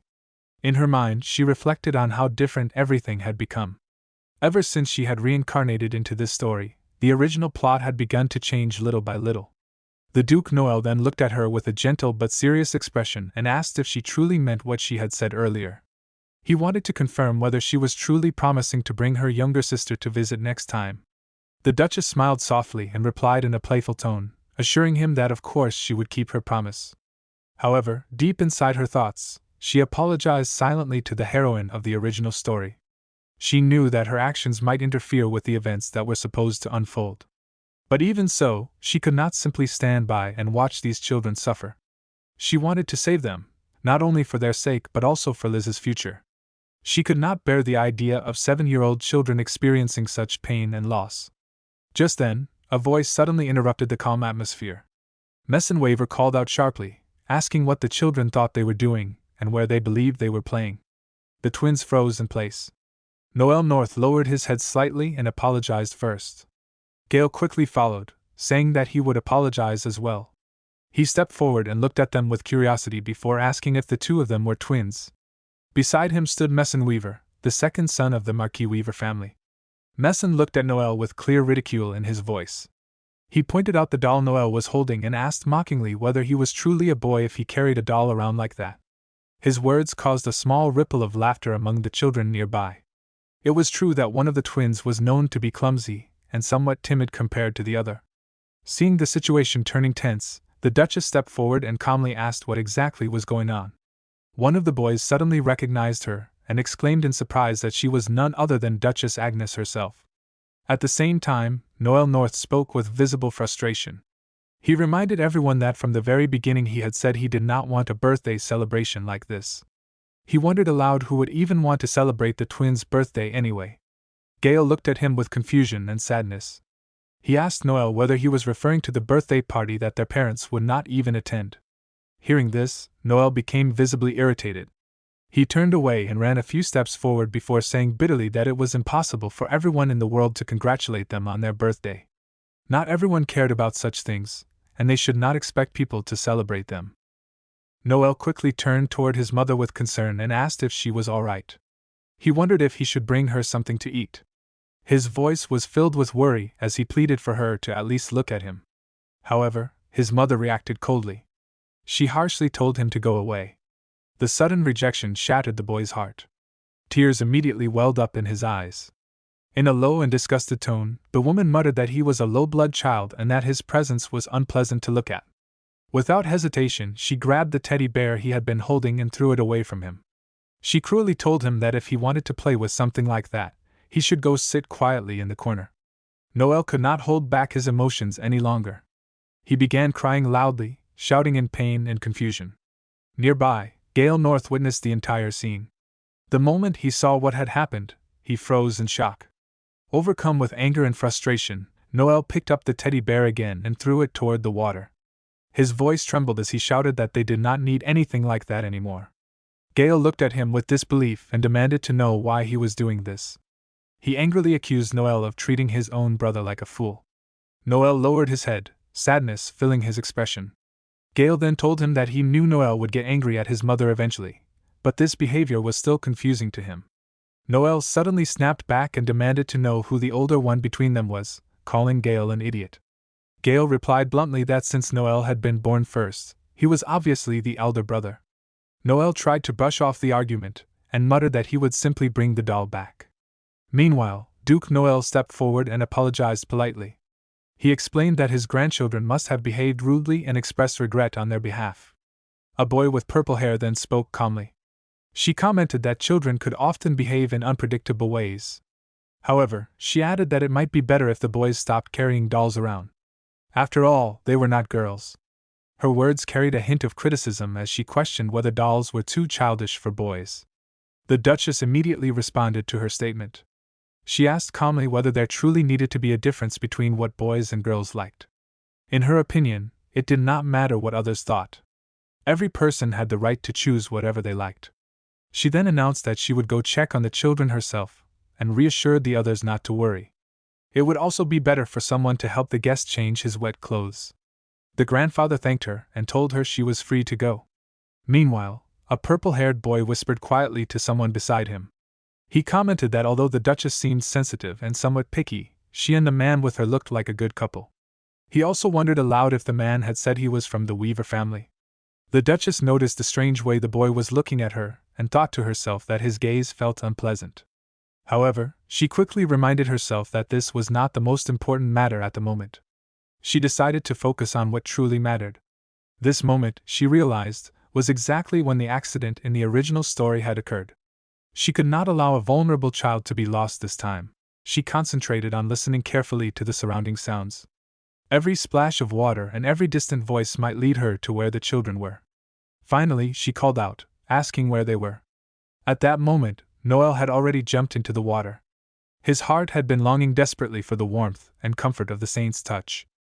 The Duchess immediately realized the danger. Without hesitation, she dove into the water after them. Noel watched in shock as she leaped into the cold water. In that moment, the Duchess thought firmly that death was not something that should ever come for a child, especially not for someone's brother. She quickly reached Gale and pulled him out of the water. Her voice rang loudly as she called out to him, trying to keep him conscious. But Gale had already fallen unconscious. Noel stared at the scene in shock, terrified for his brother. The Duchess reassured him calmly, telling him that he had done well. She reminded him that he had not forgotten the gift his sister had given him. She assured him that everything was all right now. Inside her mind, she quietly thought that this time the story had ended differently. This time, it was a happy ending. Originally, her plan had been to gain the trust and confidence of the Duke of North. However, she felt relieved because the most important thing was that the children had not been harmed. Soon after, the two brothers embraced each other tightly, overwhelmed with relief and happiness. Watching them, the Duchess smiled gently and said that she hoped they were both happy. Just then, she sensed someone's presence nearby. When she turned around, she was startled to see Archduke Rexerville standing there. He looked at the soaked children and commented dryly that he was seeing two very wet mice. One of the brother immediately called out to him, addressing him as Uncle. The Duchess was shocked to hear that. She wondered silently whether she was the only person confused about the entire situation. Gale North quickly urged the Archduke to hug because he was freezing from the cold water. He also asked if he could make a fire to warm them up. The Archduke replied that he could not make a fire at the moment, but if they continued standing there like that, they would definitely become sick for a long time. Therefore, he suggested that they go inside immediately. Then he turned toward the Duchess and asked if she would not come along as well. She answered that she would. Yet as she followed them, a strange thought lingered in her mind. Had someone just called this situation a happy ending? Gale North looked up at the Archduke and innocently asked whether he needed to bathe again. After all, he had already ended up bathing in the pond once that day. The Archduke responded calmly, telling him that if he truly wished to appear before his grandfather in that miserable state, then he could do as he pleased. Gale immediately fell silent, letting out a quiet scream of agony inside his mind as he imagined how angry his grandfather would be if he saw him drenched like that. At that moment, the Duchess suddenly began running quickly through the corridor. The Archduke watched her in silence, curiosity flickering in his eyes. He wondered what she could possibly be chasing so desperately. Outside, the night had already swallowed the surroundings in darkness. A faint silver light pierced through the shadows, cutting across the quiet atmosphere. Then a strange sound reached the Duchess's ears. Someone spoke quietly, their voice cold and calculating. They compared the woman to a butterfly, saying that if someone were to grab her hair, the delicate butterfly would surely collapse. The Duchess felt a sudden chill and stopped for a moment. When she turned her head, she found the Archduke staring at her. Inside his mind, he thought about the twins and how long it had been since he had seen them. A faint expression of nostalgia crossed his face. The Duchess laughed softly, breaking the strange tension. She asked why he was looking at her in such a way. Then she jokingly wondered if he believed she should have burned Lord Cavendish's hand earlier. The Archduke looked at her with confusion and simply asked what she meant. The Duchess admitted quietly that she was actually quite scared. He then said something that made her freeze. According to him, she had already known that Gale would fall into the pond. The Duchess frowned and asked what he meant by such a statement. The Archduke replied calmly that if answering his question was difficult, then she did not need to force herself. However, the Duchess said that his question was not the thing she truly wanted to know either. Without another word, he extended his hand toward her and asked her to give him hers. The Duchess immediately refused. He reminded her that he had never said he intended to burn her arm. She laughed nervously and asked why he was asking for her hand if that was the case. The Archduke answered that there was something he wanted to find out. Once again, he held his hand out toward her. After a brief hesitation, the Duchess slowly placed her hand in his. She asked cautiously if he truly had no intention of burning it. The Archduke responded that perhaps he should have explained things more clearly from the beginning. If she did not wish to die, then she should simply give him her hand. Hearing such terrifying words spoken so casually made her sigh internally. Of course, she had no choice but to obey. The man had an incredible ability to say frightening things without even blinking. Just as the rumors said, the Archduke carried an eerie and unsettling presence. When he finally took her hand, the Duchess noticed something unexpected. She had always imagined that his blood must be cold, and that he lacked emotions entirely. However, his hand felt surprisingly warm. Trying to calm herself, she forced herself to think positively. She also realized that she might never again have the chance to see a face like his from such a close distance. So she studied his features carefully. The Archduke noticed her staring and asked what she was doing. The Duchess simply replied that she had found what she was looking for. Suddenly, he tightened his grip on her hand. She instinctively cried out in surprise. He leaned closer, bringing his face dangerously near hers, and asked what exactly she meant by that. Inside her mind, the Duchess thought that they would surely meet again someday. However, before she could say anything more, the door behind them burst open. Duke Noel rushed inside and shouted loudly at the Archduke, demanding to know what he thought he was doing. Gale and Noel also appeared behind him. The Archduke glanced toward them in confusion and asked what all the commotion was about. Meanwhile, the Duchess stood there blushing deeply. The Archduke had still not released her hand. Duke Noel looked completely shocked by the sight. He exclaimed that such a thing was impossible, and reminded everyone that murder was forbidden inside the house. The Duchess quickly explained that the Archduke had actually saved her. Noel North suddenly spoke up with curiosity shining in his eyes. He asked whether the Duchess's sister was as beautiful as she was. Then he excitedly wondered if, since he and his brother were twins, they could become friends with her. The grandfather then stepped forward and thanked the Duchess sincerely. He promised that the North family would repay this kindness someday, and that they would provide their support whenever she needed it. The Duchess understood how valuable such a promise truly was. For a rising duke, forming a relationship with a powerful and respected family like the North family was almost impossible. Such bonds were built on goodwill and trust, and promises like this were often more valuable than gold itself. She believed that their support would one day help protect Liz and strengthen the house of Agnes. However, not long after that moment, troubling news arrived for reasons she did not yet understand. Later, when the Duchess thought back to that day, she remembered standing close to the Archduke Rexerville. She asked herself why she had laughed at that moment. No matter how many times she replayed the memory in her mind, she could not understand it. Instead, a strange fear crept into her thoughts. After all, the man was known as the tyrant of the webtoon story she had read. She could not help but feel afraid of him. The Duchess even wondered whether the warmth of her hand might have somehow acted like a sedative that calmed the tyrant. Then she shook her head at her own thoughts. Perhaps she had simply read too many novels. After all, the Archduke rarely ever left his own duchy. Because of that, she decided that the best plan would be to avoid him as much as possible until he eventually lost interest in her entirely. Inside the grand halls of the Rexerville estate, Archduke Rexerville calmly reviewed the political situation that had begun unfolding around Duchess Agnes. Turning his gaze toward Theo von Lexerville, he mentioned the report Theo had brought him earlier about strategies for dealing with the Duchess. With quiet interest, he said he would like to hear a more detailed explanation.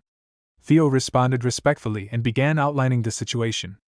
He explained that Greywood was the largest faction in the southern region after the Agnes family.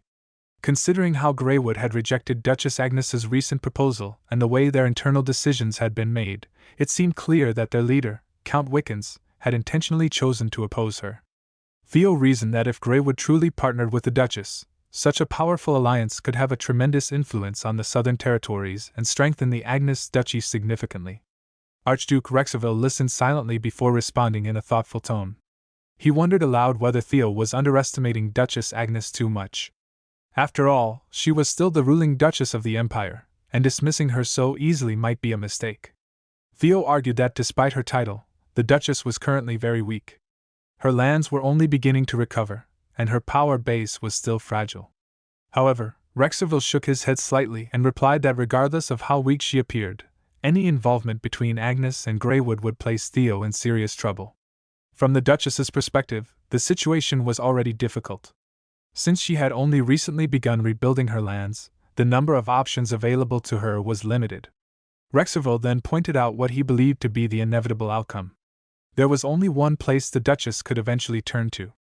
Greywood's influence was so vast that no noble family could ignore it except one: the great house of Rexerville. Theo seemed to understand the implication. In that case, all they needed to do was wait.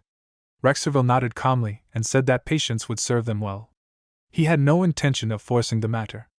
Instead, he wanted Duchess Agnes to come to him of her own accord. Meanwhile, far away in the southern territories, Count Wickens was in a furious state. Standing before him was a silver-haired young man who calmly observed the Count's anger.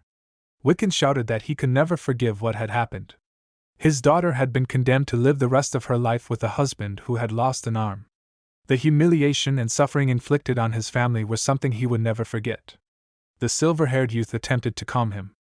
He reminded the Count that everything was proceeding according to plan and that losing control of his emotions would not help the situation. With a polite tone, he even offered to bring tea so the Count could settle down. But Wickens was far from calm. He shouted that it had already been bad enough when he began losing money due to rising taxes, and his business had been forced to close nearly half a year ago. Now his daughter had been dragged into disgrace as well. His rage burned hotter with every word. Swearing revenge, Wickens declared that he would destroy the lands of those responsible. He vowed that he would make them pay for their sins that even the infamous Rexerville family would not dare to speak of aloud. In the end, he promised that the culprit would kneel before him in misery. Elsewhere, inside the Agnes estate, Duchess Agnes suddenly paused during a discussion with Marquis Weaver. For a brief moment, she felt as if someone somewhere was speaking about her. Tilting her head slightly, she murmured the thought aloud. Marquis Weaver looked puzzled and asked what she meant. Realizing she had spoken absent-mindedly, the Duchess brushed it aside and said it was nothing. Instead, she returned to the matter they had been discussing and asked for his opinion about the proposal he had just mentioned. The Marquis clarified that he had been referring to the idea of supplying northern weapons to their knights. The Duchess considered the suggestion carefully. She explained that more than 60% of northern weapons were currently supplied directly to the imperial court, while the remaining portion was sold on the market at extremely high value. Given the reputation of northern craftsmanship, the weapons were always in high demand. The Agnes army consisted of approximately 15,000 soldiers. Compared to the combined forces of the surrounding noble families whose remaining armies numbered fewer than 3,000 troops, the duchy still maintained a considerable advantage. Nevertheless, properly equipping the army remained a serious concern. Marquis Weaver pointed out the obvious difficulty. If they attempted to purchase more than 100 weapons, the cost of supplies alone would become extremely burdensome. The Duchess calmly asked what would happen if those weapons were not purchased through the market at all. The Marquis looked surprised and asked if she meant arranging a direct deal with the North. However, he wondered how such an agreement could be achieved. Duchess Agnes smiled slightly and replied that the Duke of the North would likely be more than willing to accept her request. She told the Marquis not to worry about the possibility itself, and instead focus on calculating exactly how many weapons they would need. She also mentioned that she planned to visit the North again soon. This time, she intended to bring Liz along so the child could make friends. In the original story, she remembered, Noel North had died when he was still a child. Liz, on the other hand, had eventually grown into a dangerous enemy. But in this new world, the Duchess hoped those two would become allies instead. Later, when she spoke with Liz directly, the young girl quietly told her that all she truly wanted was her sister. The Duchess gently asked whether Liz might change her mind if she met the Northern twins and spent time playing with them. Liz hesitated for a moment before agreeing. Encouraged, the Duchess told her that the young gentlemen were very kind and asked whether Liz believed they could become good friends. Liz nodded and said yes. Watching her, the Duchess realized that Liz was probably afraid of forming new relationships. Determined to help her, she silently promised that she would spend the rest of her life teaching Liz how to live confidently in the world. The child only needed time to build her self-belief. At that moment, a maid approached respectfully and informed Liz that it was time for her studies. The Duchess smiled warmly and told her not to worry, encouraging her to enjoy her lessons. As Liz left with the maid, the Duchess watched her quietly and thought about the future. Until Liz was fully grown, she would protect her and give her the freedom to spread her wings. Once Liz had gone, the Duchess returned to business. She told Marquis Weaver that she wanted to hear the full report about Greywood. The Marquis began explaining that Greywood controlled nearly all supplies entering the duchy. It was the largest organization in the southern region and held influence over numerous other merchant companies. According to the report, anyone who attempted to buy from or sell goods to Duchess Agnes would be forced to pay nearly 10 times the normal price. Their actions made their intention clear. They wanted to create chaos within the Agnes duchy. The Duchess frowned and asked the Marquis what was wrong with Count Wickens. Why had he rejected her offer so aggressively? Marquis Weaver replied carefully that he had been wondering about something himself. He asked whether the Duchess had ever had any prior dealings with Count Wickens. She asked who exactly that person was. The Marquis explained that although they had never had direct contact with him, Count Wickens was the leader of Greywood. Half a year earlier, when the price of gold suddenly surged, the resulting economic pressure had damaged his business interests. That incident had triggered the conflict that now threatened to escalate into a regional economic war. Hearing this explanation, the Duchess muttered that the man sounded completely insane. The Marquis then added another piece of information. Recently, the Count's brother-in-law had lost an arm, which meant the Count was likely even more furious than usual. The Duchess suddenly asked whether that brother-in-law happened to be Marquis Cavendish. Marquis Weaver confirmed that it was indeed him. At that moment, Duchess slowly smiled, a sharp, almost devilish expression appearing on her face. In her mind, she realized that Count Wickens had made a serious mistake. He had chosen the wrong person to vent his anger on. Count Wickens, who was closely connected to the Marquis of Cavendish, continued to hold a deep grudge. Rachel quietly reflected that the entire situation had already gone too far, yet the man himself seemed completely unaware of the consequences of his actions. As the head of a powerful guild, he was directing his anger toward people who had done nothing to him personally. To Rachel, the entire conflict felt irrational and pointless. Realizing that the tension would only grow worse, Marquis decided there was only one practical solution. Not long afterward, she traveled to meet the Archduke of Rexerville again. Earlier he had hinted that they would see each other soon, and now that prediction had come true. When she arrived, the young Archduke immediately guessed the reason for her visit. He suggested that the matter was most likely related to Greywood. Rachel confirmed this calmly, noting that he seemed to understand the problem already. She explained that the Archduchy of Rexerville, although technically part of the Empire, possessed a high level of autonomy recognized by the imperial family. In practice, the territory functioned almost like an independent state. Because of that unique position, the merchants and guilds operating within Rexerville's domain had enormous influence. Rachel then presented her proposal. She needed support from a guild within the Archduke's territory. If Greywood attempted to lure Rexerville merchants away or pressure them into cooperation, the conflict would no longer remain a simple business dispute. It could easily escalate into a political confrontation or even a war between factions. In such a case, the imperial court would not be able to ignore the situation. The Archduke listened carefully before asking a simple but direct question. What benefit would he gain from this arrangement? What exactly would he receive in return for helping her? Rachel recalled their previous conversation and replied that he himself had mentioned finding what he was looking for. If that thing truly involved her, then she was willing to negotiate. The Rexerville studied her expression and asked whether she was prepared to give him anything he requested. Rexerville answered honestly that she could accept almost any condition as long as it did not require her to sacrifice her life. To her surprise, the Archduke said the matter was not that complicated. He simply wanted to confirm something about her. Before she could react, he reached for her hand. Rexerville instinctively pulled back, startled by the sudden gesture. However, the Archduke quickly drew her closer and remarked dryly that he had no interest in whatever suspicious ideas were forming in her mind. Rexerville responded that his behavior did not exactly match the calm explanation he had given. The Rexerville observed her for a moment, and then stated that apparently she truly felt nothing unusual. His conditions, he explained, were actually quite simple. From time to time, he wanted to hold her hand. There was no deeper explanation he intended to provide. In exchange, he would offer his assistance almost freely.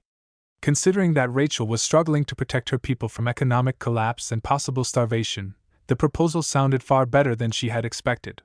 Privately, Rachel had prepared herself for an expensive and unpleasant bargain.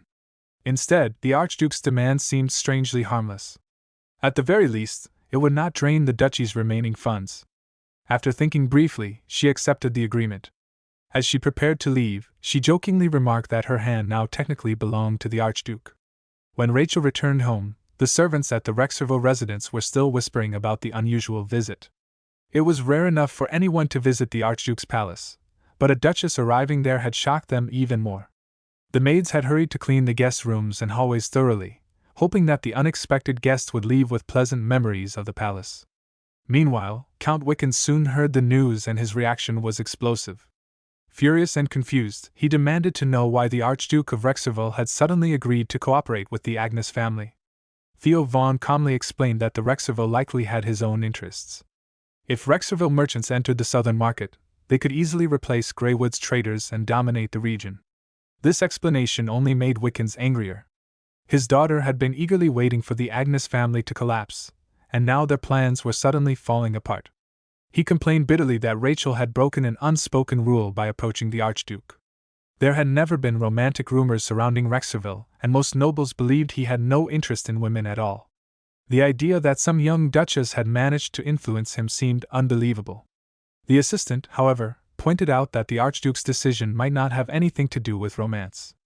It was possible that Rexerville simply wanted to expand his commercial influence. After all, he had once rejected even the daughter of a powerful noble family. At that moment, Wickens remembered something else his assistant had mentioned earlier. Rachel was rumored to admire the Archduke. Realizing this, a cunning idea formed in his mind. If he could manipulate the situation correctly, he might push the two powerful houses into conflict with each other. Determined to act quickly, Wickens decided to send a letter to Rachel's father. Meanwhile, Rachel returned to her estate, where her allies were celebrating the news. They believed it was only a matter of time before the Agnes Duchy regained its former strength and prosperity. However, Rachel suddenly interrupted their excitement with an unexpected question. Half-jokingly, she wondered aloud whether the Archduke might have simply fallen in love with her. The room instantly fell silent. Marcus was so shocked by the remark that he dropped the stack of papers he had been holding, while one of the knights hurried out to call for a doctor, convinced that their duchess must have become delirious from exhaustion. Late at night in the Agnes estate, a silver-haired young man looked over a document and spoke in a tone filled with curiosity. With mild surprise, he wondered aloud what kind of situation they were facing now. In the powerful Agnes family, there was only one heir left, and that heir was a girl. Another man immediately warned him to be careful with his words. He reminded him that the matter involved the reputation of the great Agnes household, and careless remarks could easily become dangerous. Marquis Weaver, however, continued speaking calmly. He admitted that the concern was real. If the only heir of the Agnes family was a girl, then the traditional hierarchical succession of such a powerful noble house would naturally become complicated. Noble families throughout the empire often questioned whether a female heir could maintain authority over such a large territory. Noticing the Duchess' tired expression, Marquis Weaver changed the subject and asked whether she was feeling exhausted. Instead of resting earlier in the evening, she had gone to see Robert and Marcus for an urgent medical examination in the middle of the night. He advised her not to overwork herself any further. The Duchess sighed quietly. Because Anne had mentioned a complaint regarding incoming correspondence, she had decided to check the mail that night before finally going to sleep. While sorting through the letters, she suddenly paused when she noticed an elegant invitation card. Opening it, she read the names carefully. The invitation had been sent by Marquis Weaver, Duke Agnes, and his wife. In other words, it had come from Rachel's parents. She already knew very well that Rachel's parents had never liked her. It was almost ironic that the same Marquis who had once criticized the Duke's ability to control his household was now sending her a formal invitation. Their past remarks toward her had been nothing short of rude. They had repeatedly implied that she lacked the strength expected of a duchess and compared her unfavorably to other noblewomen who ruled their lands with authority. In their eyes, she had probably seemed incompetent. Holding the invitation, the Duchess wondered quietly why they had invited her at all if their opinion of her was so low. And approached at that moment, and gently placed a cup of tea on the table. Her voice was loud and energetic, and it was impossible to ignore her sincere desire to help. The Duchess rubbed her forehead as she thought deeply about the situation. Now she truly did not know what people would say if she ignored the invitation entirely. Marquis Weaver looked at her thoughtfully and asked whether she intended to attend the party. After a moment of silence, she answered that she believed she should go. It had already been quite a long time since she had returned to society. Avoiding the invitation might create even more rumors. Her thoughts soon drifted to Liz. She knew that Liz would probably feel sad if her sister left again. But Liz also understood something important: her sister was an adult with responsibilities. Because of that, Liz would patiently wait for her return. Earlier that day, Liz had held her hand and softly said that she would wait because she was her sister's little sister. Remembering those words, the Duchess smiled faintly as she whispered Liz's name in her mind before saying goodbye to her.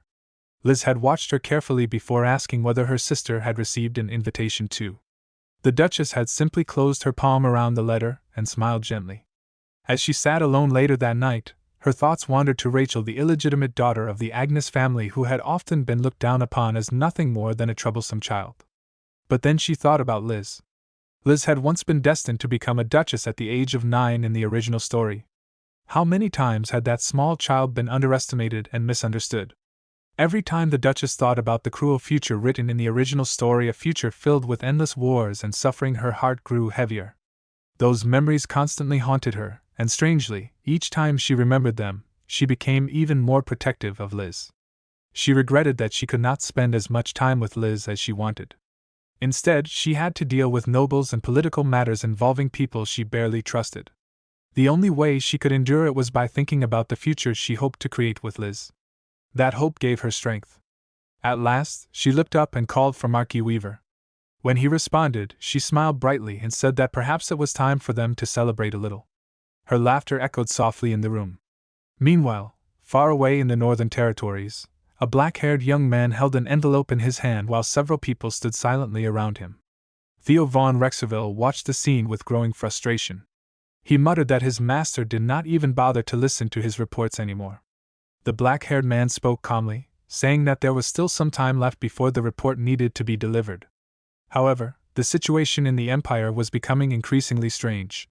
It was almost time for war preparations, yet the imperial family remained completely silent without releasing any official news. He wondered aloud what course of action they should take. Theo suddenly shouted in agitation, but the black-haired man interrupted him and told him to forget about it for now. Theo took a deep breath and explained that there was no need to worry too much because alternative plans had already been prepared. Even so, he admitted that lately he could no longer understand what his master was truly thinking. Holding a report in his hand, Theo reflected on the situation with Duchess Agnes. Originally, he had believed they would crush her completely and destroy her remaining power. Yet that had not happened. Instead, Rexerville had quietly helped the Duchess resolve several problems, and he had done so without demanding any special payment in return. Theo found this extremely strange. In the past, Rexerville had never behaved like this. The negotiations with Agnes had brought him no obvious benefit. The black-haired man's actions suggested that he might have developed a particular interest in Duchess Agnes. However, Theo shook his head slightly. Even after serving Rexerville for many years, this was the first time he could not guess the Archduke's true intentions. What exactly was Rexerville planning? At that moment, another troubling thought crossed Theo's mind. Meanwhile, back at the estate, Liz looked up at her sister with uncertainty. The young girl asked whether it was strange that she always wanted Duchess to stay by her side. Duchess gently reassured her, saying that of course an older sister would always stand with her.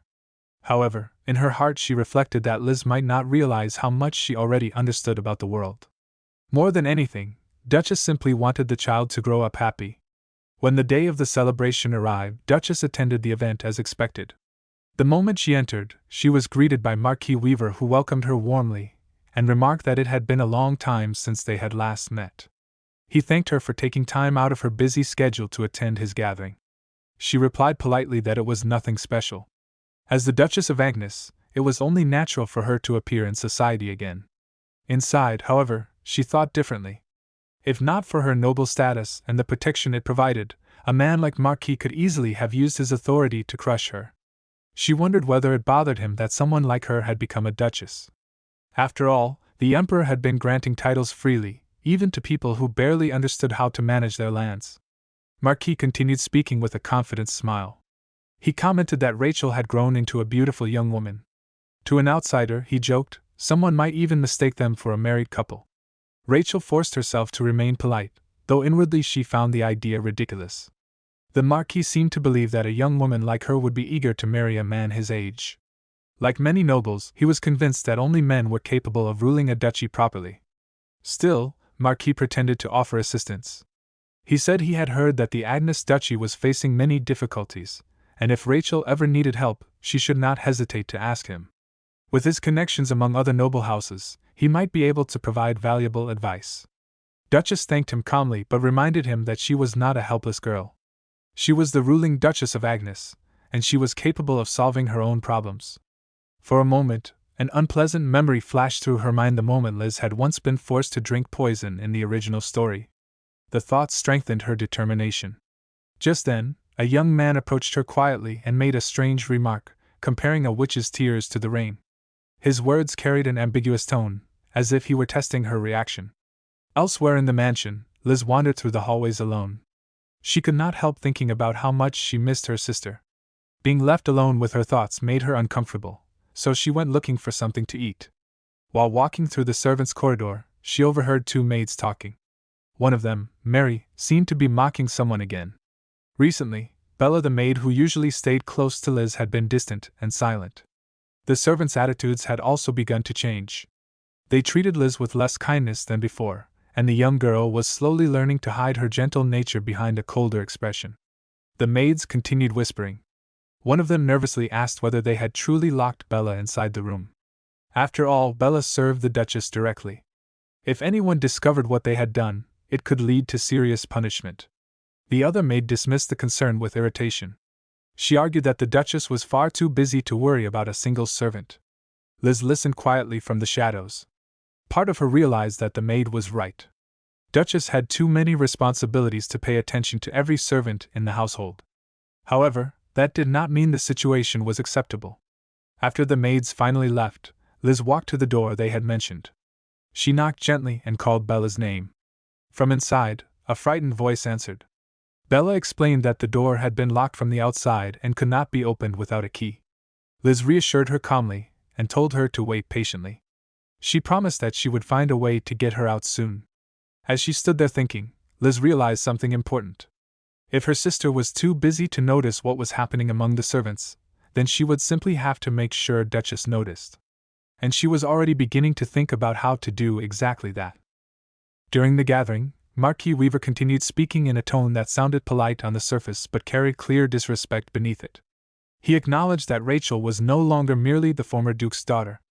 However, he openly questioned whether she was truly worthy of inheriting the position of Duchess. If she wanted his respect, he said, she would first have to prove that she deserved it. In his opinion, nothing remained of the former glory of the Agnes family. Duchess responded with formal courtesy, though inwardly she felt nothing but disgust toward the man. Instead of showing anger, she laughed lightly and replied with sharp sarcasm. If Marquis authority was truly so great, she wondered, perhaps he had become even more powerful than the Emperor himself. After all, questioning her right to rule meant questioning the Emperor's own decision to appoint her. The remark made the Marquis visibly irritated. He replied coldly that although her words were clever, she should not casually mention the Emperor in such conversations. Then he claimed he was only offering advice. Having once lived under the same roof with an illegitimate child, he said, he understood such situations very well. Duchess' expression hardened instantly. Bringing Liz into the conversation crossed a line she would not tolerate. Calmly but firmly, she told him that he was the last person who had the right to lecture her. Before insulting others, perhaps he should examine his own family first. Rumors about his second son frequently bringing questionable companions into the house were already spreading throughout society. Her response shocked him. Marquis hissed that she had become far more insolent than before. Then, in a dramatic gesture, he threw a handkerchief toward her feet and declared a proxy war. Among noble families, this was a traditional method of settling disputes. While a regional war involved entire armies, a proxy war was more like a formal duel fought by chosen knights. The victor would decide the outcome, and the losing side would be forced to accept the winner's conditions. Duchess understood immediately what that meant. If she lost, Marquis could humiliate her publicly, perhaps even force her to kneel before him. She needed a knight strong enough to defeat his champion, yet she had no idea how powerful the Weaver Knights actually were. Marquis, on the other hand, felt confident. His spies had already reported that Rachel's defenders were weak and inexperienced. In his mind, the arrogant young Duchess had no chance of victory. Just as the tension between them reached its peak, an unexpected voice interrupted. Archduke Rexerville suddenly stepped forward and calmly announced that he would accept the challenge. Both Rachel and the Marquis were stunned. Marquis asked in disbelief what the Archduke meant by interfering. Archduke Rexerville simply repeated his statement he would represent Rachel in the duel. Marquis protested that the challenge had been directed at the Duchess herself. But the Archduke replied that he had heard much about Marquis' famous knights and wished to see their abilities personally. Rachel could hardly understand what was happening. She did not know why the Archduke had decided to involve himself in her conflict. Still, if such a powerful fighter stood on her side, it could change everything. Marquis' confident expression slowly darkened. Clearly unsettled, he muttered that he would contact them later about the details of the duel. With that, he turned and left the hall. For a moment, Duchess felt a strange wave of relief. But almost immediately something felt wrong. The air around them seemed tense, and the Archduke's face had grown pale. He suddenly looked extremely weak. Struggling to remain standing, he quietly asked Duchess to give him her hand. Confused, she hesitated, unsure of what was happening. The Archduke reminded her of the promise she had made earlier to give him her hand whenever he asked. Reluctantly, Duchess realized she had little choice.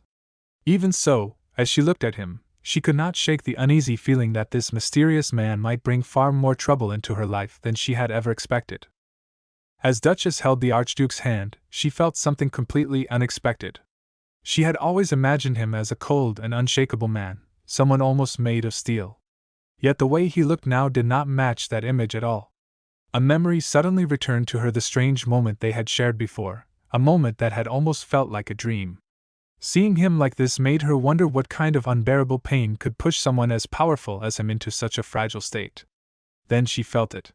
An intense warmth began spreading through her hand. At first, she thought it might be the influence of the Archduke's mysterious flame-like power. But the heat quickly became overwhelming, as if her hand might burn. In that instant, something inside her awakened. It was said that when a magician's power first appeared, they instinctively understood how to use it. They could feel the moment of awakening itself. Duchess suddenly realized that she truly possessed magical abilities. But the discovery lasted only a moment. Overwhelmed by the energy surging through her body, she lost consciousness. Before she could fall, the Archduke Rexerville caught her and lifted her into his arms. For the first time in a long while, a faint smile appeared on his face. Quietly, he murmured that the curse of the Rexerville family might finally be nearing its end and that Duchess could become their salvation. Far away, in another noble residence, Caroline was enjoying the attention she constantly received from across the empire. Letters arrived for her almost every day. Looking at the pile on her desk, she sometimes felt as though no woman in the empire held more influence than she did. Many men wrote to praise her beauty, hoping to gain her friendship or even her affection. Caroline often found it amusing to read their desperate attempts to impress her. One particular letter caught her interest. It was from Count Wickens, and she found it curious that he had chosen to write to her directly instead of contacting her father first. While she was thinking about it, a maid entered the room and noticed that several letters had been scattered across the floor by the wind from the open window. Apologizing quickly, the maid offered to close it. Caroline waved the apology away with a gentle smile, saying there was no need to worry. Her kindness immediately brightened the maid's mood. The servant could not help thinking that such a sincere and graceful lady might struggle in the harsh world of noble politics. As Caroline continued reading, the maid quietly handed her a newspaper, mentioning that there was news about the Archduke of Rexerville. Apparently, he had attended a banquet hosted by Marquis Weaver. Curious, Caroline opened the newspaper. The article described the dramatic scene at the event, how the Archduke had stepped forward and openly supported Duchess Agnes during a conflict. Reading it made her expression darken. To outsiders, she maintained her usual elegant image, but inside she was furious. The man she had been interested in was suddenly showing attention to someone else. She could not understand it. The Archduke was powerful, handsome, and feared across the empire. In her mind, someone like him should naturally be drawn to her. After all, Caroline had always believed that admiration from others was something she deserved. If Harris Man was like the sun in noble society, then Duchess Agnes was merely the moon reflecting borrowed light. Caroline refused to accept the idea that she could be overshadowed. To her, Duchess was nothing more than a newcomer who had suddenly appeared on the stage of power. And if that newcomer dared to reach for something that belonged to her, especially the attention of the Archduke, then she would soon learn a painful lesson. Caroline had no intention of ruining her own hands in the process. But she knew that anyone who touched a beautiful rose must also be ready to face its thorns. Rachel slowly regained consciousness, but the moment she opened her eyes, confusion and fear filled her mind. For a few seconds she did not even recognize where she was. The Archduke noticed her sudden movement, and calmly told her not to struggle so much. If she kept moving, he warned, her head would only start spinning again. Still disoriented, Duchess asked how long she had been unconscious. He replied that it had been only a few hours. Looking around at the unfamiliar surroundings, she asked where they were and where he was taking her. The Archduke answered in a vague tone, suggesting that the answer should already be obvious. Duchess stared at her own hands, remembering the strange heat and power she had felt earlier. She insisted that he explain what had happened, because she still did not fully understand the situation. The Archduke simply replied that it was not so surprising, considering the many rumors surrounding the Rexerville family. His answer only made Duchess more uneasy. She felt as if he was deliberately frightening her, so she asked if he intended to tell her anything more. Archduke looked at her thoughtfully and asked whether she truly wanted to know the full truth. Duchess fell silent for a moment. Looking back, she felt foolish for the sympathy she had shown him earlier. It had been obvious from the beginning that he carried a curse. When she saw him suffering, her fear had triggered her magic instinctively. Now she realized that what she had experienced earlier was likely the awakening of her own magical power. The sudden surge of energy must have come from that moment. It also explains something else. When she had once been poisoned, the doctor said that ordinary people rarely survived such toxins. Only magicians or individuals blessed with special powers had a chance of living through it. Perhaps her hidden ability had saved her life back then. If that was true, then the Archduke might have needed her because of this power. For a brief moment she wondered whether she should renegotiate the terms of their deal. Perhaps as she became used to seeing him every day, the fear she felt around him would gradually fade. Still, something about the power she had felt earlier continued to trouble her. Magic, she thought, must be like physical strength, something that grows with use. Yet the energy she sensed from the Archduke had felt almost sorrowful, as if it were crying out. She quickly dismissed the thought, convincing herself that it was probably just her imagination caused by exhaustion. After some time, the driver informed them that they had arrived. Duchess was surprised to realize they had reached her estate. She immediately asked what had happened to her knights. Had they been harmed while protecting her? The Archduke calmly reassured her. Her guards had not been killed. In fact, they had been ready to attack him for her sake.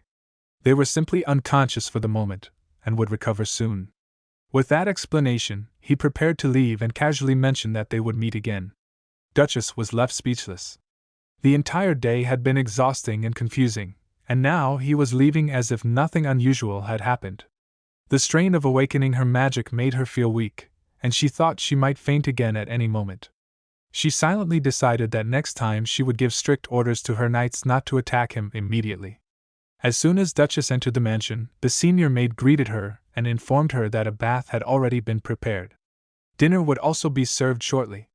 Duchess nodded and asked the maid to tell Liz that they should have dinner together that evening.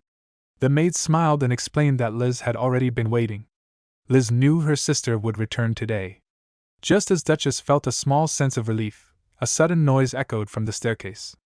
Turning her head, she saw a shocking scene. One of the maids was pushing Liz down the stairs.